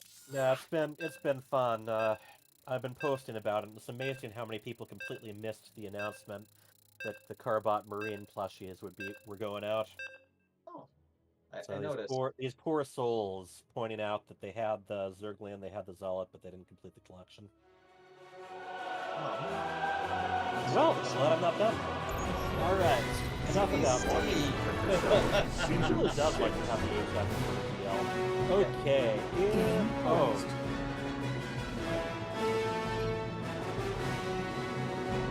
I guess we can unpause. Is that right? No, that. Only the referee can unpause the game, and I am not the ref. Yeah, they can probably hear each other. Oh. As neutrophil, do you take the advantage of being random in health pool?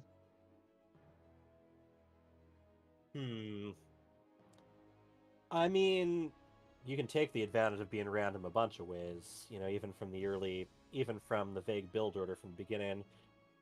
You know, I think the great thing about Zerg versus Zerg, yes, you can either try to hit them with the Zerglings before they're ready, or you can try to build up to roaches while they're still trying to go with Zerglings. So, but no, Yeah, but by that point, yeah, it will settle into at a that point regular they're clued in. They know what you are.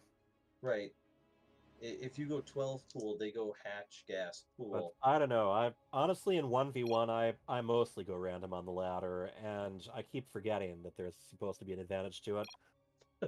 I usually go with whatever I'm most practiced with. Game paused. Game resumed. Okay, let's see if this is for real. This is. Oh, wait, on the left? Or okay, on the left. The Red Zerg, he is Dark Menace. And on the right. Or is the red already done? Yes, he is. Neutrophil. You ever hear about some of those people who will try to pause and unpause just to throw off their opponent's timing for a moment if they have to try to focus something down? It works every time on me. Yeah. Did he do the double extractor Yep, he trick did. there? I haven't seen that in a while. I don't think it does anything in Legacy of the Void. It doesn't do much, but it still looks good. It does look cool. And it's a hatch gas pool. Mm-hmm. And it's a slower hatch gas. I don't know what this is. Maybe it's late? What's Dark Menace doing? I don't know. No extractor yet. Oh, here we go. I didn't know hatch pool gas was a thing. Hatch pool gas. Well, now you do know. It is now. Hatch pool gas versus double extractor trick expand gas pool. Yeah. Mind blown. All right, everyone watching, this is how you play Zerg. Not everyone knows it. I'm not up to speed on my... on your Zerg meta? Yeah, I think that Neutrophil's speed should be done considerably sooner. He's gonna finish just a hair before on his... Yep, there. Yeah, just a hair before. Mm-hmm. So he's got several advantages going. Yeah, I mean, brief advantages, but if you're good enough, you can capitalize on those. Yeah. Even leading by just a little bit.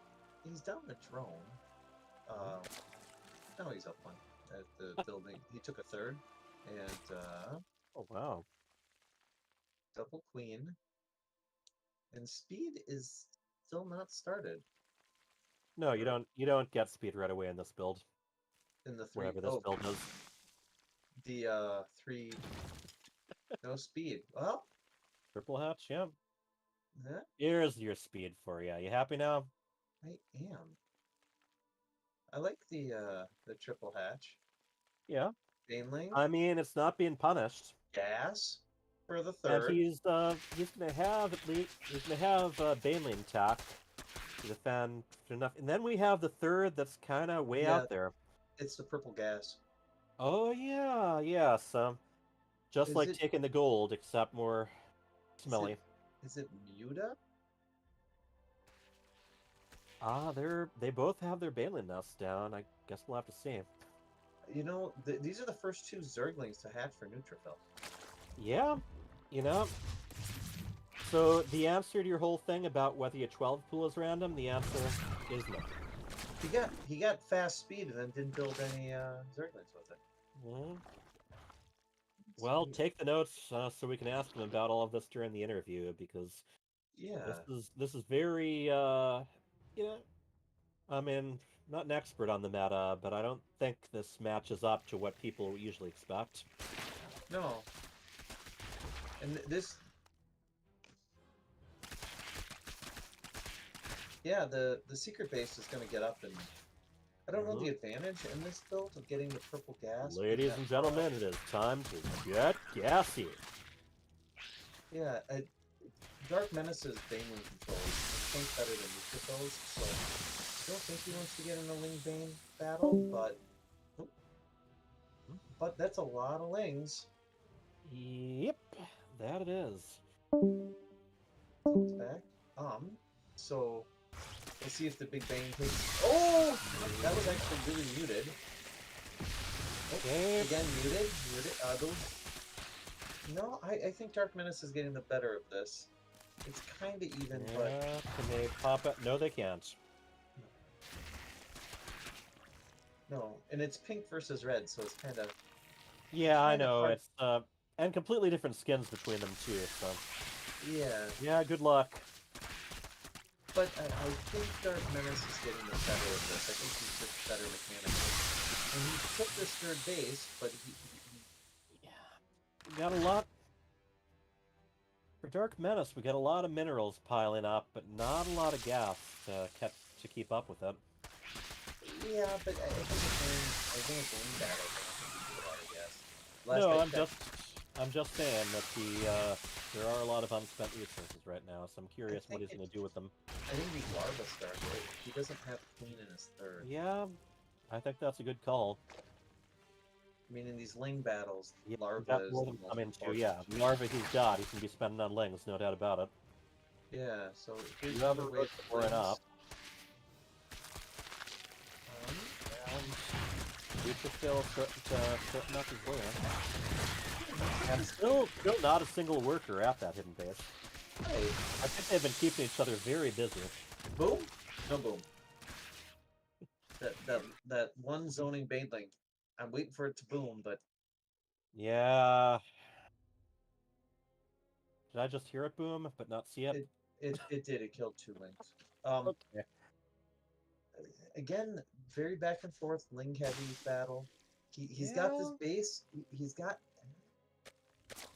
He could just take the gas, even just take the gas and pull the workers, but it's basically gasless for both of them right now. Well, they've gotten each other into a pretty non-stop Ling battle. I mean, this is like Brood War level, and during this time, neither of them can really afford to, make a lot of drones. We see one drone starting. Yeah, Dark Menace has squeezed out a huge advantage drone-wise. 9, he's up 9. And we have fire attack on the neutrophil side. It's a good plan. I think that's the only problem is I think the roaches for Dark Menace are going to be out too large of numbers. It's going to be the classic. Hey, you know what? Yeah, my we just go where the mutas aren't. Oh, or we can go kill your bases before.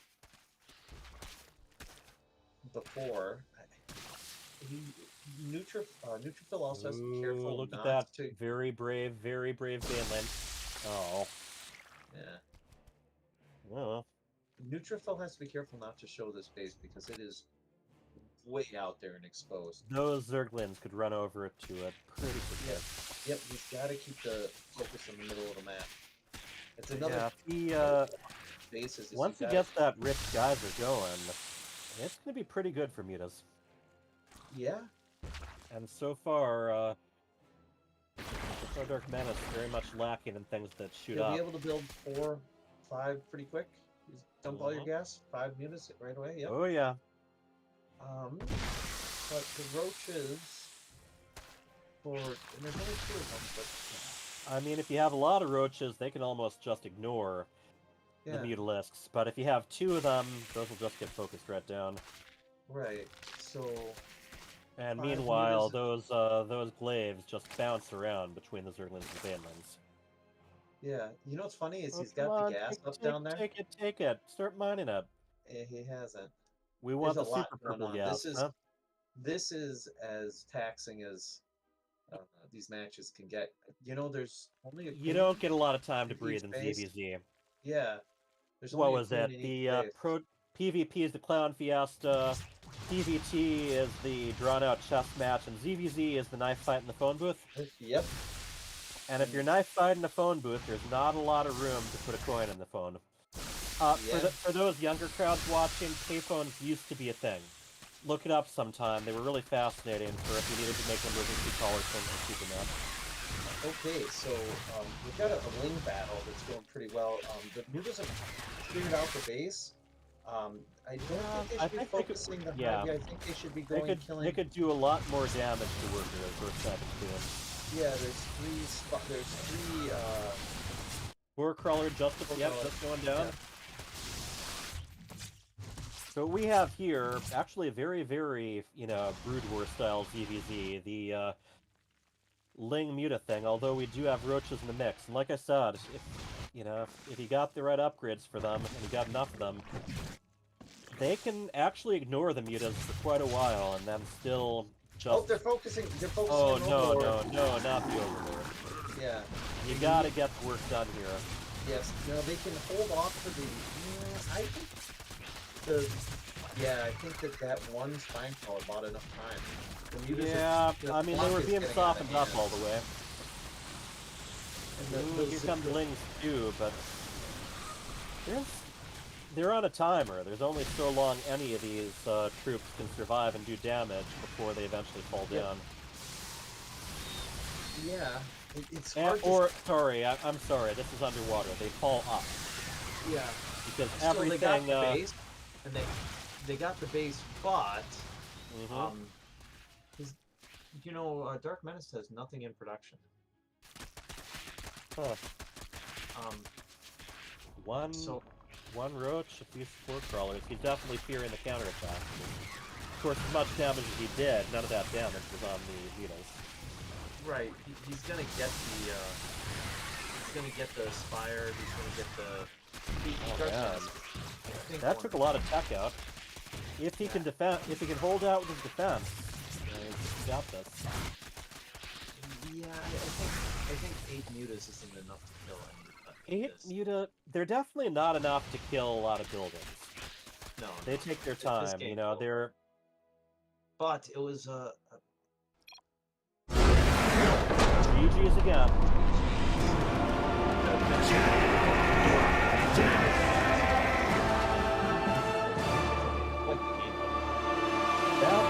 That had to be frustrating at the very least. Yeah.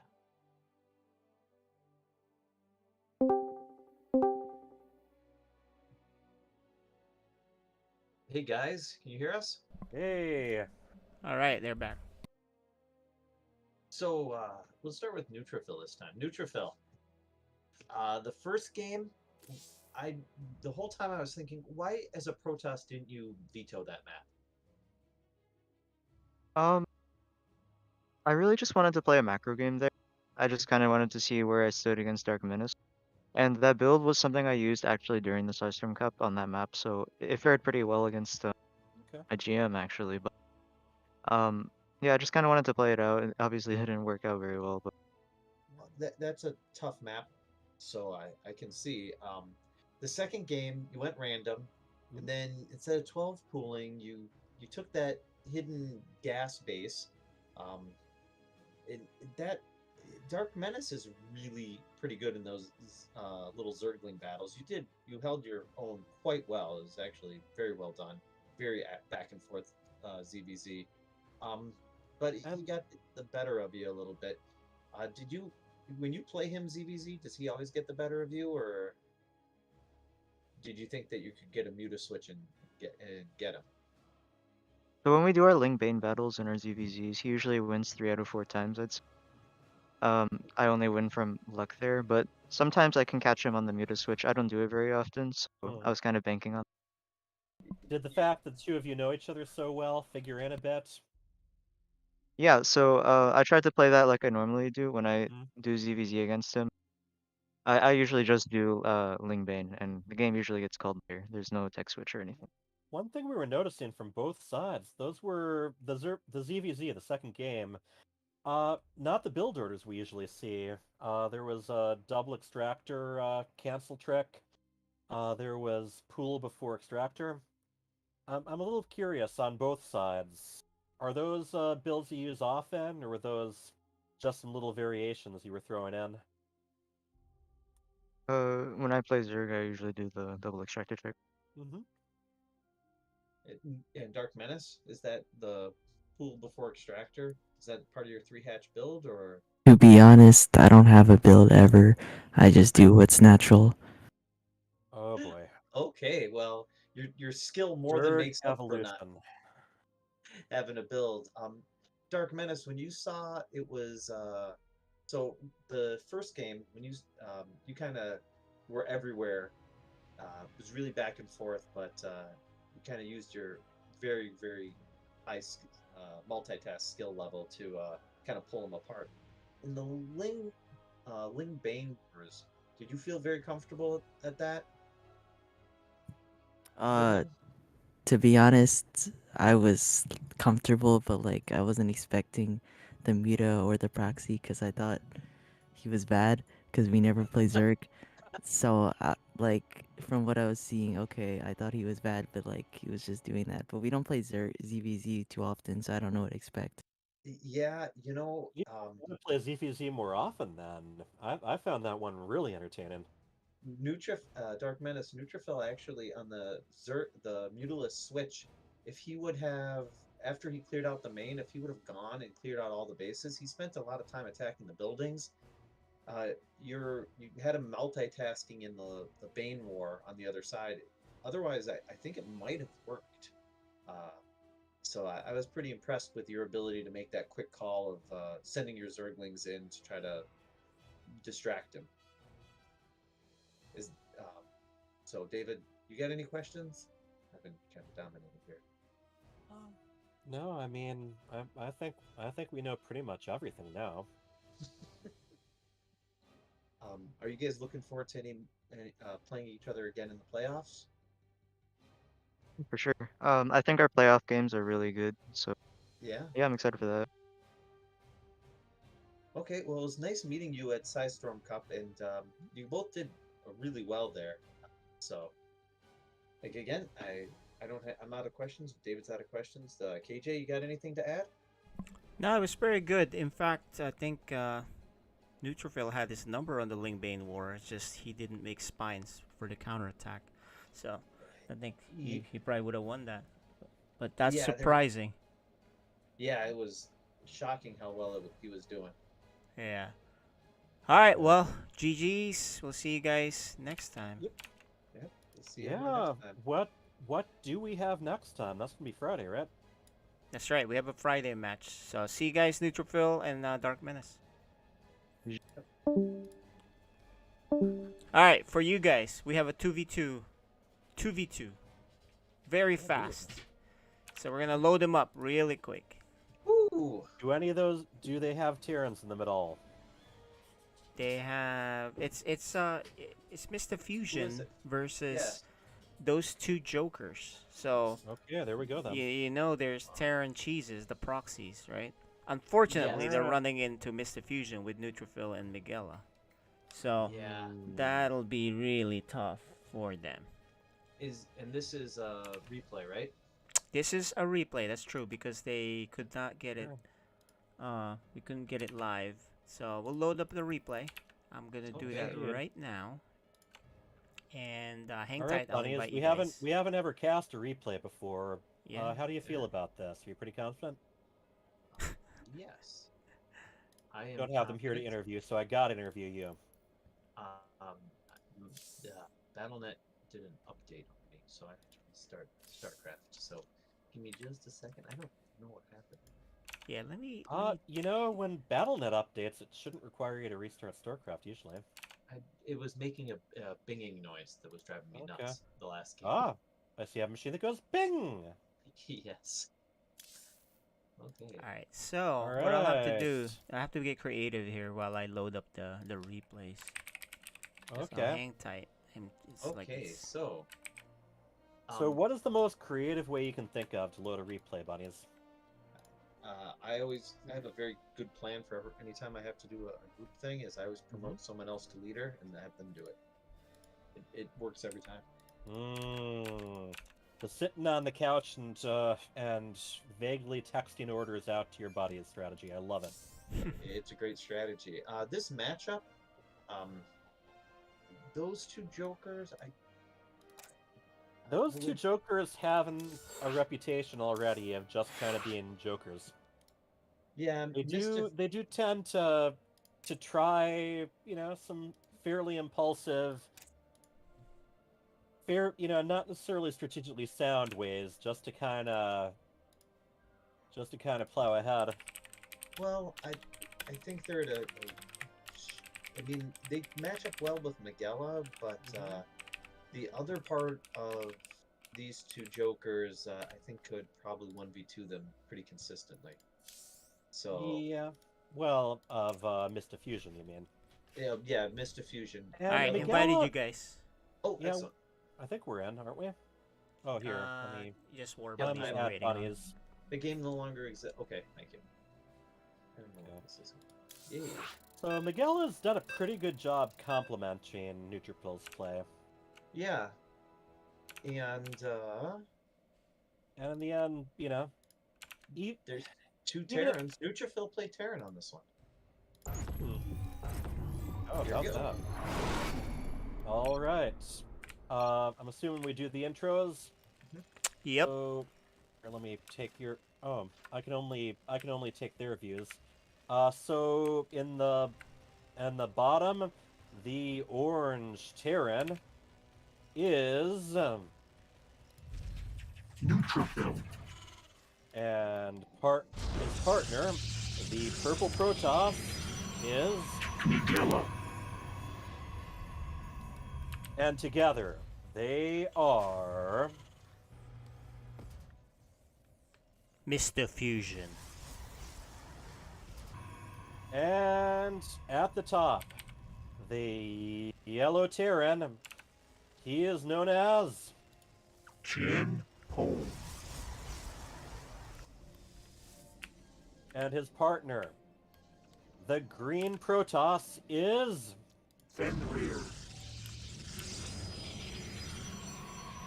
And together, they are those two jokers. There you have it. Oh, so the really rough thing with this being a replay is I can't just follow KJ's camera. Yeah. So. I mean, obviously, I think anyone who's watching this is probably going to be focused on one of three proxies. Yeah. We got Neutrophil with the barracks, we got a double barracks from Chienpon, and a, what is that? And a double gateway from Fenrir. Yeah. I'd like to ask Chienpon, if he's building it there, why not build it closer to the ramp? No, further towards the Reaper jump-off spot. It's going to be Reapers. That's true. Yeah, I mean, the Reapers are a little bit of a distance from the jump-up spot, whereas the gateway units are a ways from the ramp.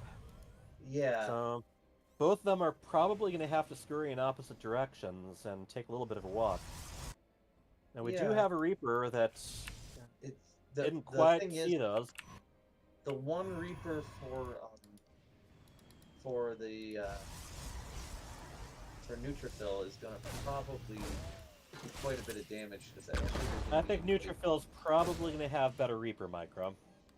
Yeah, well, there's not going to be anybody home for it. Ooh, okay, I stand corrected. Reaper goes right down, thanks to a surround from the SCVs. No, that was I think Neutrophil's Reaper is still hanging out. Now Neutrophil's Reaper's moving in, and there's nothing to counter it. No, not really. Now there's the second Reaper. Yeah, he's not going to get caught by that same Calyx around.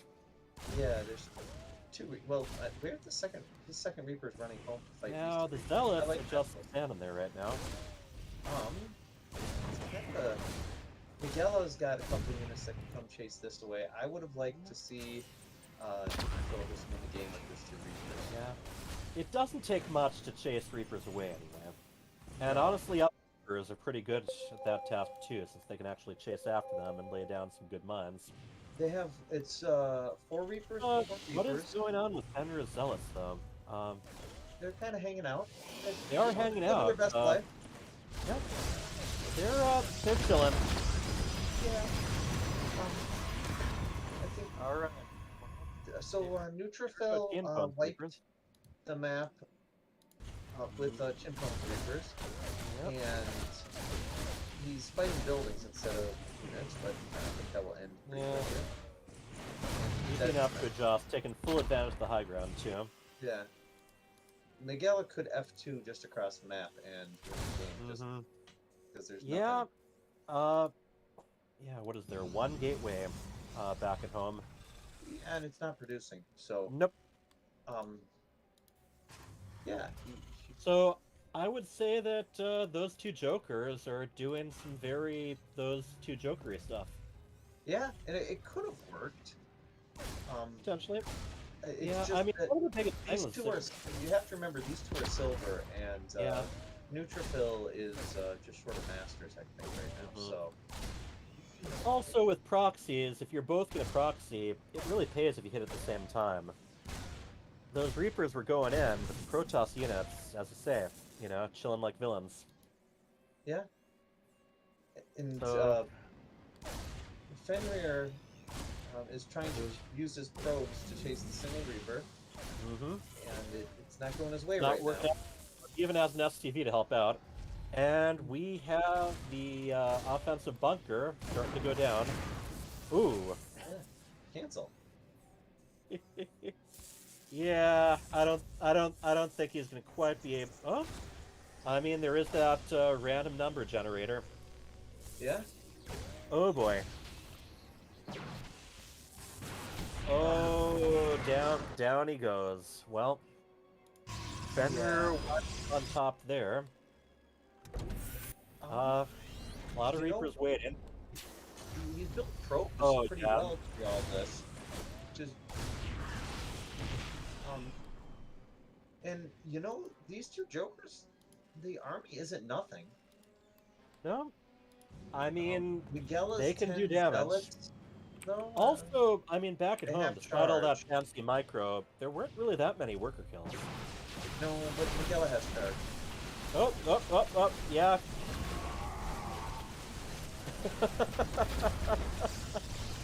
Oh man, those beautiful And those Reapers are neon back. zealots. The Reaper is back, and with his attention across the map. Yeah, we're now you can just let that stalker sit there, but still, things aren't looking good. Those zealots can disassemble this whole proxy if they want to. That's not working there. Get a Reaper? No, I mean, this one? Am I allowed to land that we can detect? And yeah, I think those notifications are, you know, from the replay and not from KJ. So I'm assuming, it was yeah, Neutrophil Neutrophil was directing Miguela what to attack. Yeah, just kill the pylon and... Yeah, and then the rest is pretty much cream cheese. Yeah. Okay. Can he take out one of those bunkers? No, he can't. Can he take out the Reaper? Nope, no Reapers. We're hard. Can he find anything to take out? That is the real question. Yeah. Well, actually, I'm saying he. It's actually Miguela on the offensive here. The Reapers are killing all of... Yeah. Fenrir's So, they don't really I care mean, about the cannons so much. They're not going to And- trade very efficiently, but they don't have to at this point. Yeah, there. GG. All right. Yep, definitely something. You know, with Neutrophil and Dark Matter, PG is very popular, as is the faster it takes LGF. Yeah. I mean, we're learning a lot about the strategy, but I like the better. Yeah.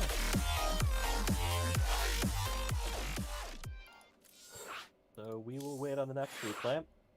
Yeah. So we've seen these before, nor do we know, whether or not there's a game 3.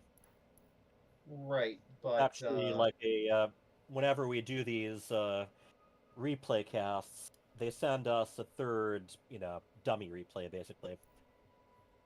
Right, So, but I mean, we can probably guess, yes. We can probably guess that there's going to be a third game. Yeah, Neutrophil is very good. Yeah, we've been at the receiving end of Neutrophil before. Yes, we have.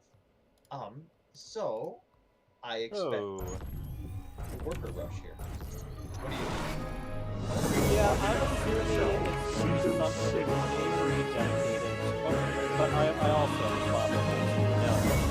Okay, in the lower left, there is the red bird. He is Neutrophil. And his partner, the purple Protoss, she is Miguela. And together, they are known as Mr. Fusion! See, I could get used to there not being computerized announcements. In the upper right, the green Protoss. He is Chen Po. And his partner, who I think actually was just zoomed in on there, the yellow Protoss. Jean Po. Fenrir. Alright, for real though. Together, they are those two Jokers. I can handle one or the other. I can either say all their names or I can say none of the names. Yeah. So this looks like a 4-gate thing to me, but Yep, going heavy duty with the wall off from both players. But I don't know how it's going to play out. Let's see. They both we got built a cyber core, so there's a thing. One of them built a forge. Forge instead of a gateway. Probably hurt the. I mean, pretty sure they want to get this done quick either way they go. Well, that's not a wall you build to get this done quick. They're taking that. They should be anyway. And they both laid down sprays. You got to give them credit for that. We got the Protoss and the Terran sprays. Yeah, yeah. So they are, they are letting everyone know that this territory is theirs, and they're not giving it up easily. Yeah. Unless you kill them. Will either one of them remember to build warp gate? That is the question. Alright, you heard it from War Bunnies. Eat it, to be or not to be. We've got the actual question right here. Doesn't look like are pretty gung ho on that. I mean, they really seem to be preparing for early aggression. Yeah. Rather than making early aggression of their own, like they have with some of their worker rushes and stuff. Yeah. So I guess defensive pylons wouldn't have been what I would have guessed. Shield battery pylon, very, very, very strong. All right, taking their next side. Miguela is still sticking with one base. Oh no, just about to expand by the looks of it. Yeah. She's expanded into the pocket. Neither of the Jokers are. Yeah. Darkcraft with the Joker. Chimpone's the younger brother, right? Yeah. I think so, but Yeah. I cannot confirm or deny. His pro production is really good. Yeah. He has built workers. He did remember to build warp gate. Well, here's the deal. If you're only going to get good at one thing, Worker production is probably it, because if you're not good at that, then whatever you are good at doesn't have the money to support it. Hey, do you see this in his Chimpone's main? It's the classic 3 forge. Oh wow, he is going to hit all 3 upgrades at once. Yes. And Now, it's of course, classic because he has 3 forges and 0 attack units. yeah, and that is something that's important to remember. In order to benefit from upgrades, there have to be units to receive those upgrades. Yeah? Yeah? Oh, I think Miguela might have misclicked at one point. I think she meant to make a nexus in that in the pocket area. I think she did. But accidentally just right-clicked everything on the minerals. I would very much say that she did that. Now, the Chimpone's first, he's going triple. He went triple forge, and he's going nothing but Phoenix. okay, I do see some issues with that. Oh, he built 2 stalkers. Woo! All right, and he does have all 3 upgrades going, so that's it's something it's something we don't always see right at the beginning of the game. Another thing that I'm still waiting to see, they've got that defended area, I just really want to see an FSL game where where the opponent offensively mines out those minerals, sneaks in the back really door. hard to do. It basically has to be done by Terran. Oh, I've done it. I've tried it before. I know it's hard to do. Yeah, I mean you can do it. I think Yeah. 5. I think it's 1 return trip per. So if you sent 2 workers, if you were sneaky about it, you might be able to get it. 4, 5, 6, 7, 8. Yeah, I mean it's 2 layers. Any early units can sneak through after you remove 2 of those mineral patches. But yes, it's rarely worth it. But I mean obviously the jokers are. Across. We got some roaches on the way. Some Ravagers being switched so they can take out the batteries or cannons pretty quickly. So do you think this Chamberlain makes it in? No. Yeah, I don't know. Wall too full. It'd be so cool if when they're detected, they'd automatically be attacked, but still has to be manually right-clicked or attack-clicked. Do they appear different color when they're? I believe they appear a different color when they're when detection is nearby, but that's for Team Liquid to tell me. Nope, it is not. Okay, this is a lot of army. And this wall here, this Sim City, I should say, it's gonna actually limit. Hey, did you see what?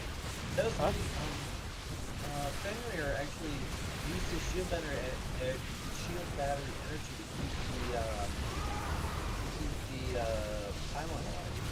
He is picking up some Ravagers too, but like I was saying, the Sim City is also going to limit how many of the Protoss army can actually attack at once as well as their attackers, so it can be a double-edged sword. Yep. Yeah, doing very well. The tricky thing with Phoenixes, though, is microwing the rest of your army while you're microwing those.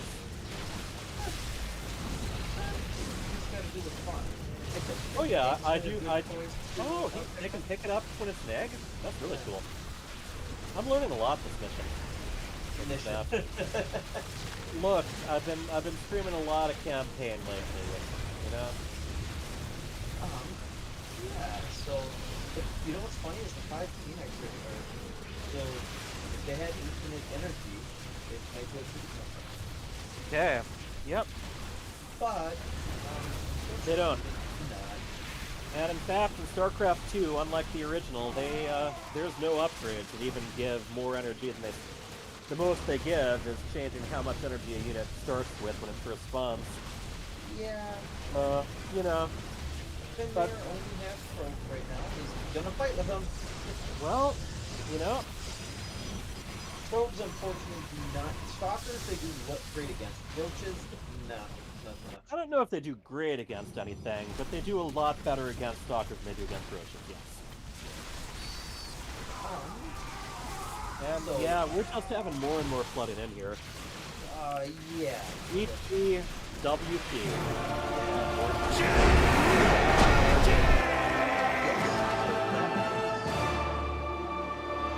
was them doing the holdout mission strategy. Maybe that's All why right. I was saying this.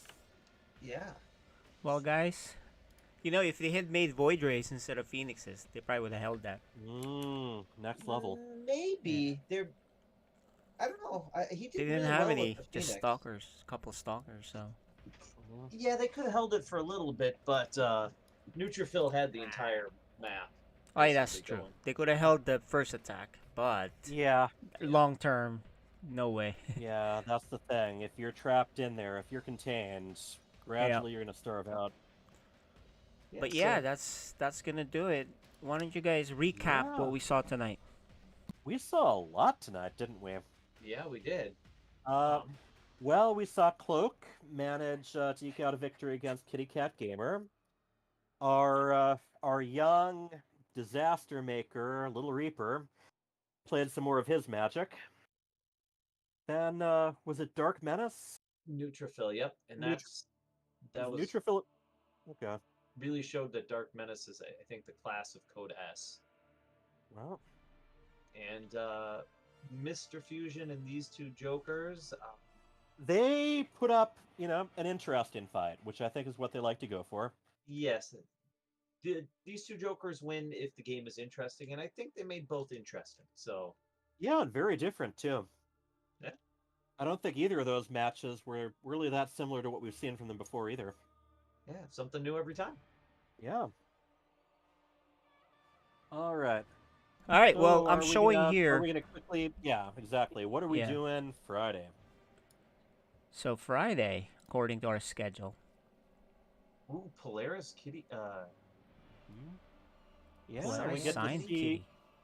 We get to see what it's like when Kitty's getting coaching during the game. Yeah. That's right. That's a good point. So I think that should be quite interesting. Little Reaper and the Archaic. Yeah. That'll be good. But Little Reaper has always lost to the Archaic. Really? At least in the series. They're both very aggressive Protoss players, and it's interesting taking them both on in the same season. Little Reaper, I think, his skill is going up a little faster than the Archaic. He's on a bit of a roll. So I can see the Little Reaper making that a good series. And then Ghost Champ. And how do you pronounce Jumps? Well, JMPZ, I believe that's his JMPZ, initials, and then Z for Zerg. Oh, okay. I think that's going to be a really good matchup. I think that JMPZ has been on the losing end of two matchups, but he's taken on Neutrophil and Instability. I think Ghost Chant and him match up real well. So looking forward to that one. All right, and if you can't wait for that, make sure to take KJ's advice and watch some VODs from Psystorm Cup, including the special FSL show matches. That's right. Yeah, you guys can look it up on the Psystorm YouTube. Yeah. And keep an eye out for more news. We're looking into planning some more events, expanding our Patreon. We're hoping to make this a really exciting few months. Right, KJ? Yep. Exactly. Did we talk about Stu Blue Noob Lord? That's there too. We played that earlier. Is it? Oh. Yep. We didn't Blue mention Noob Lord. Yes, we did play. You're right. It was a lot of matches tonight, but yes. Noob Lord getting pretty decisive win. Yes, sir. Well, that'll do it tonight, guys. Thanks for casting. Nice job, as for having usual. us. Yep. And we'll see you all later. Bedtime. Peace out. And we're going to have an exciting match, and one you've not seen before, never before seen on Cheesadelphia's stage. A little bit of a 4v4 action. You're just introduced to the players a little bit there. It's going to be on Concord Alley, and I think they've got some spicy things cooked up for us, Dimpo. Yeah, you were telling me a little bit of some trash talking. Yeah. Whoa. They don't play nice. No, they don't play nice in these this league. kids these days, I tell you. Yep, they are just uncouth, unmannered. It's disgusting, really.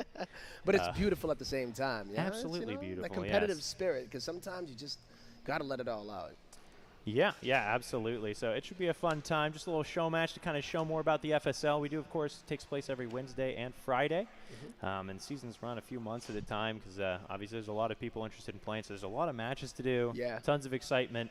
Some great storylines as well. I bet This you're league, very familiar with them too. you can start a season with nothing, and then you're diamond by the end of it, right? Like there's so much improvement that can be done at this level, and so many months to do it over.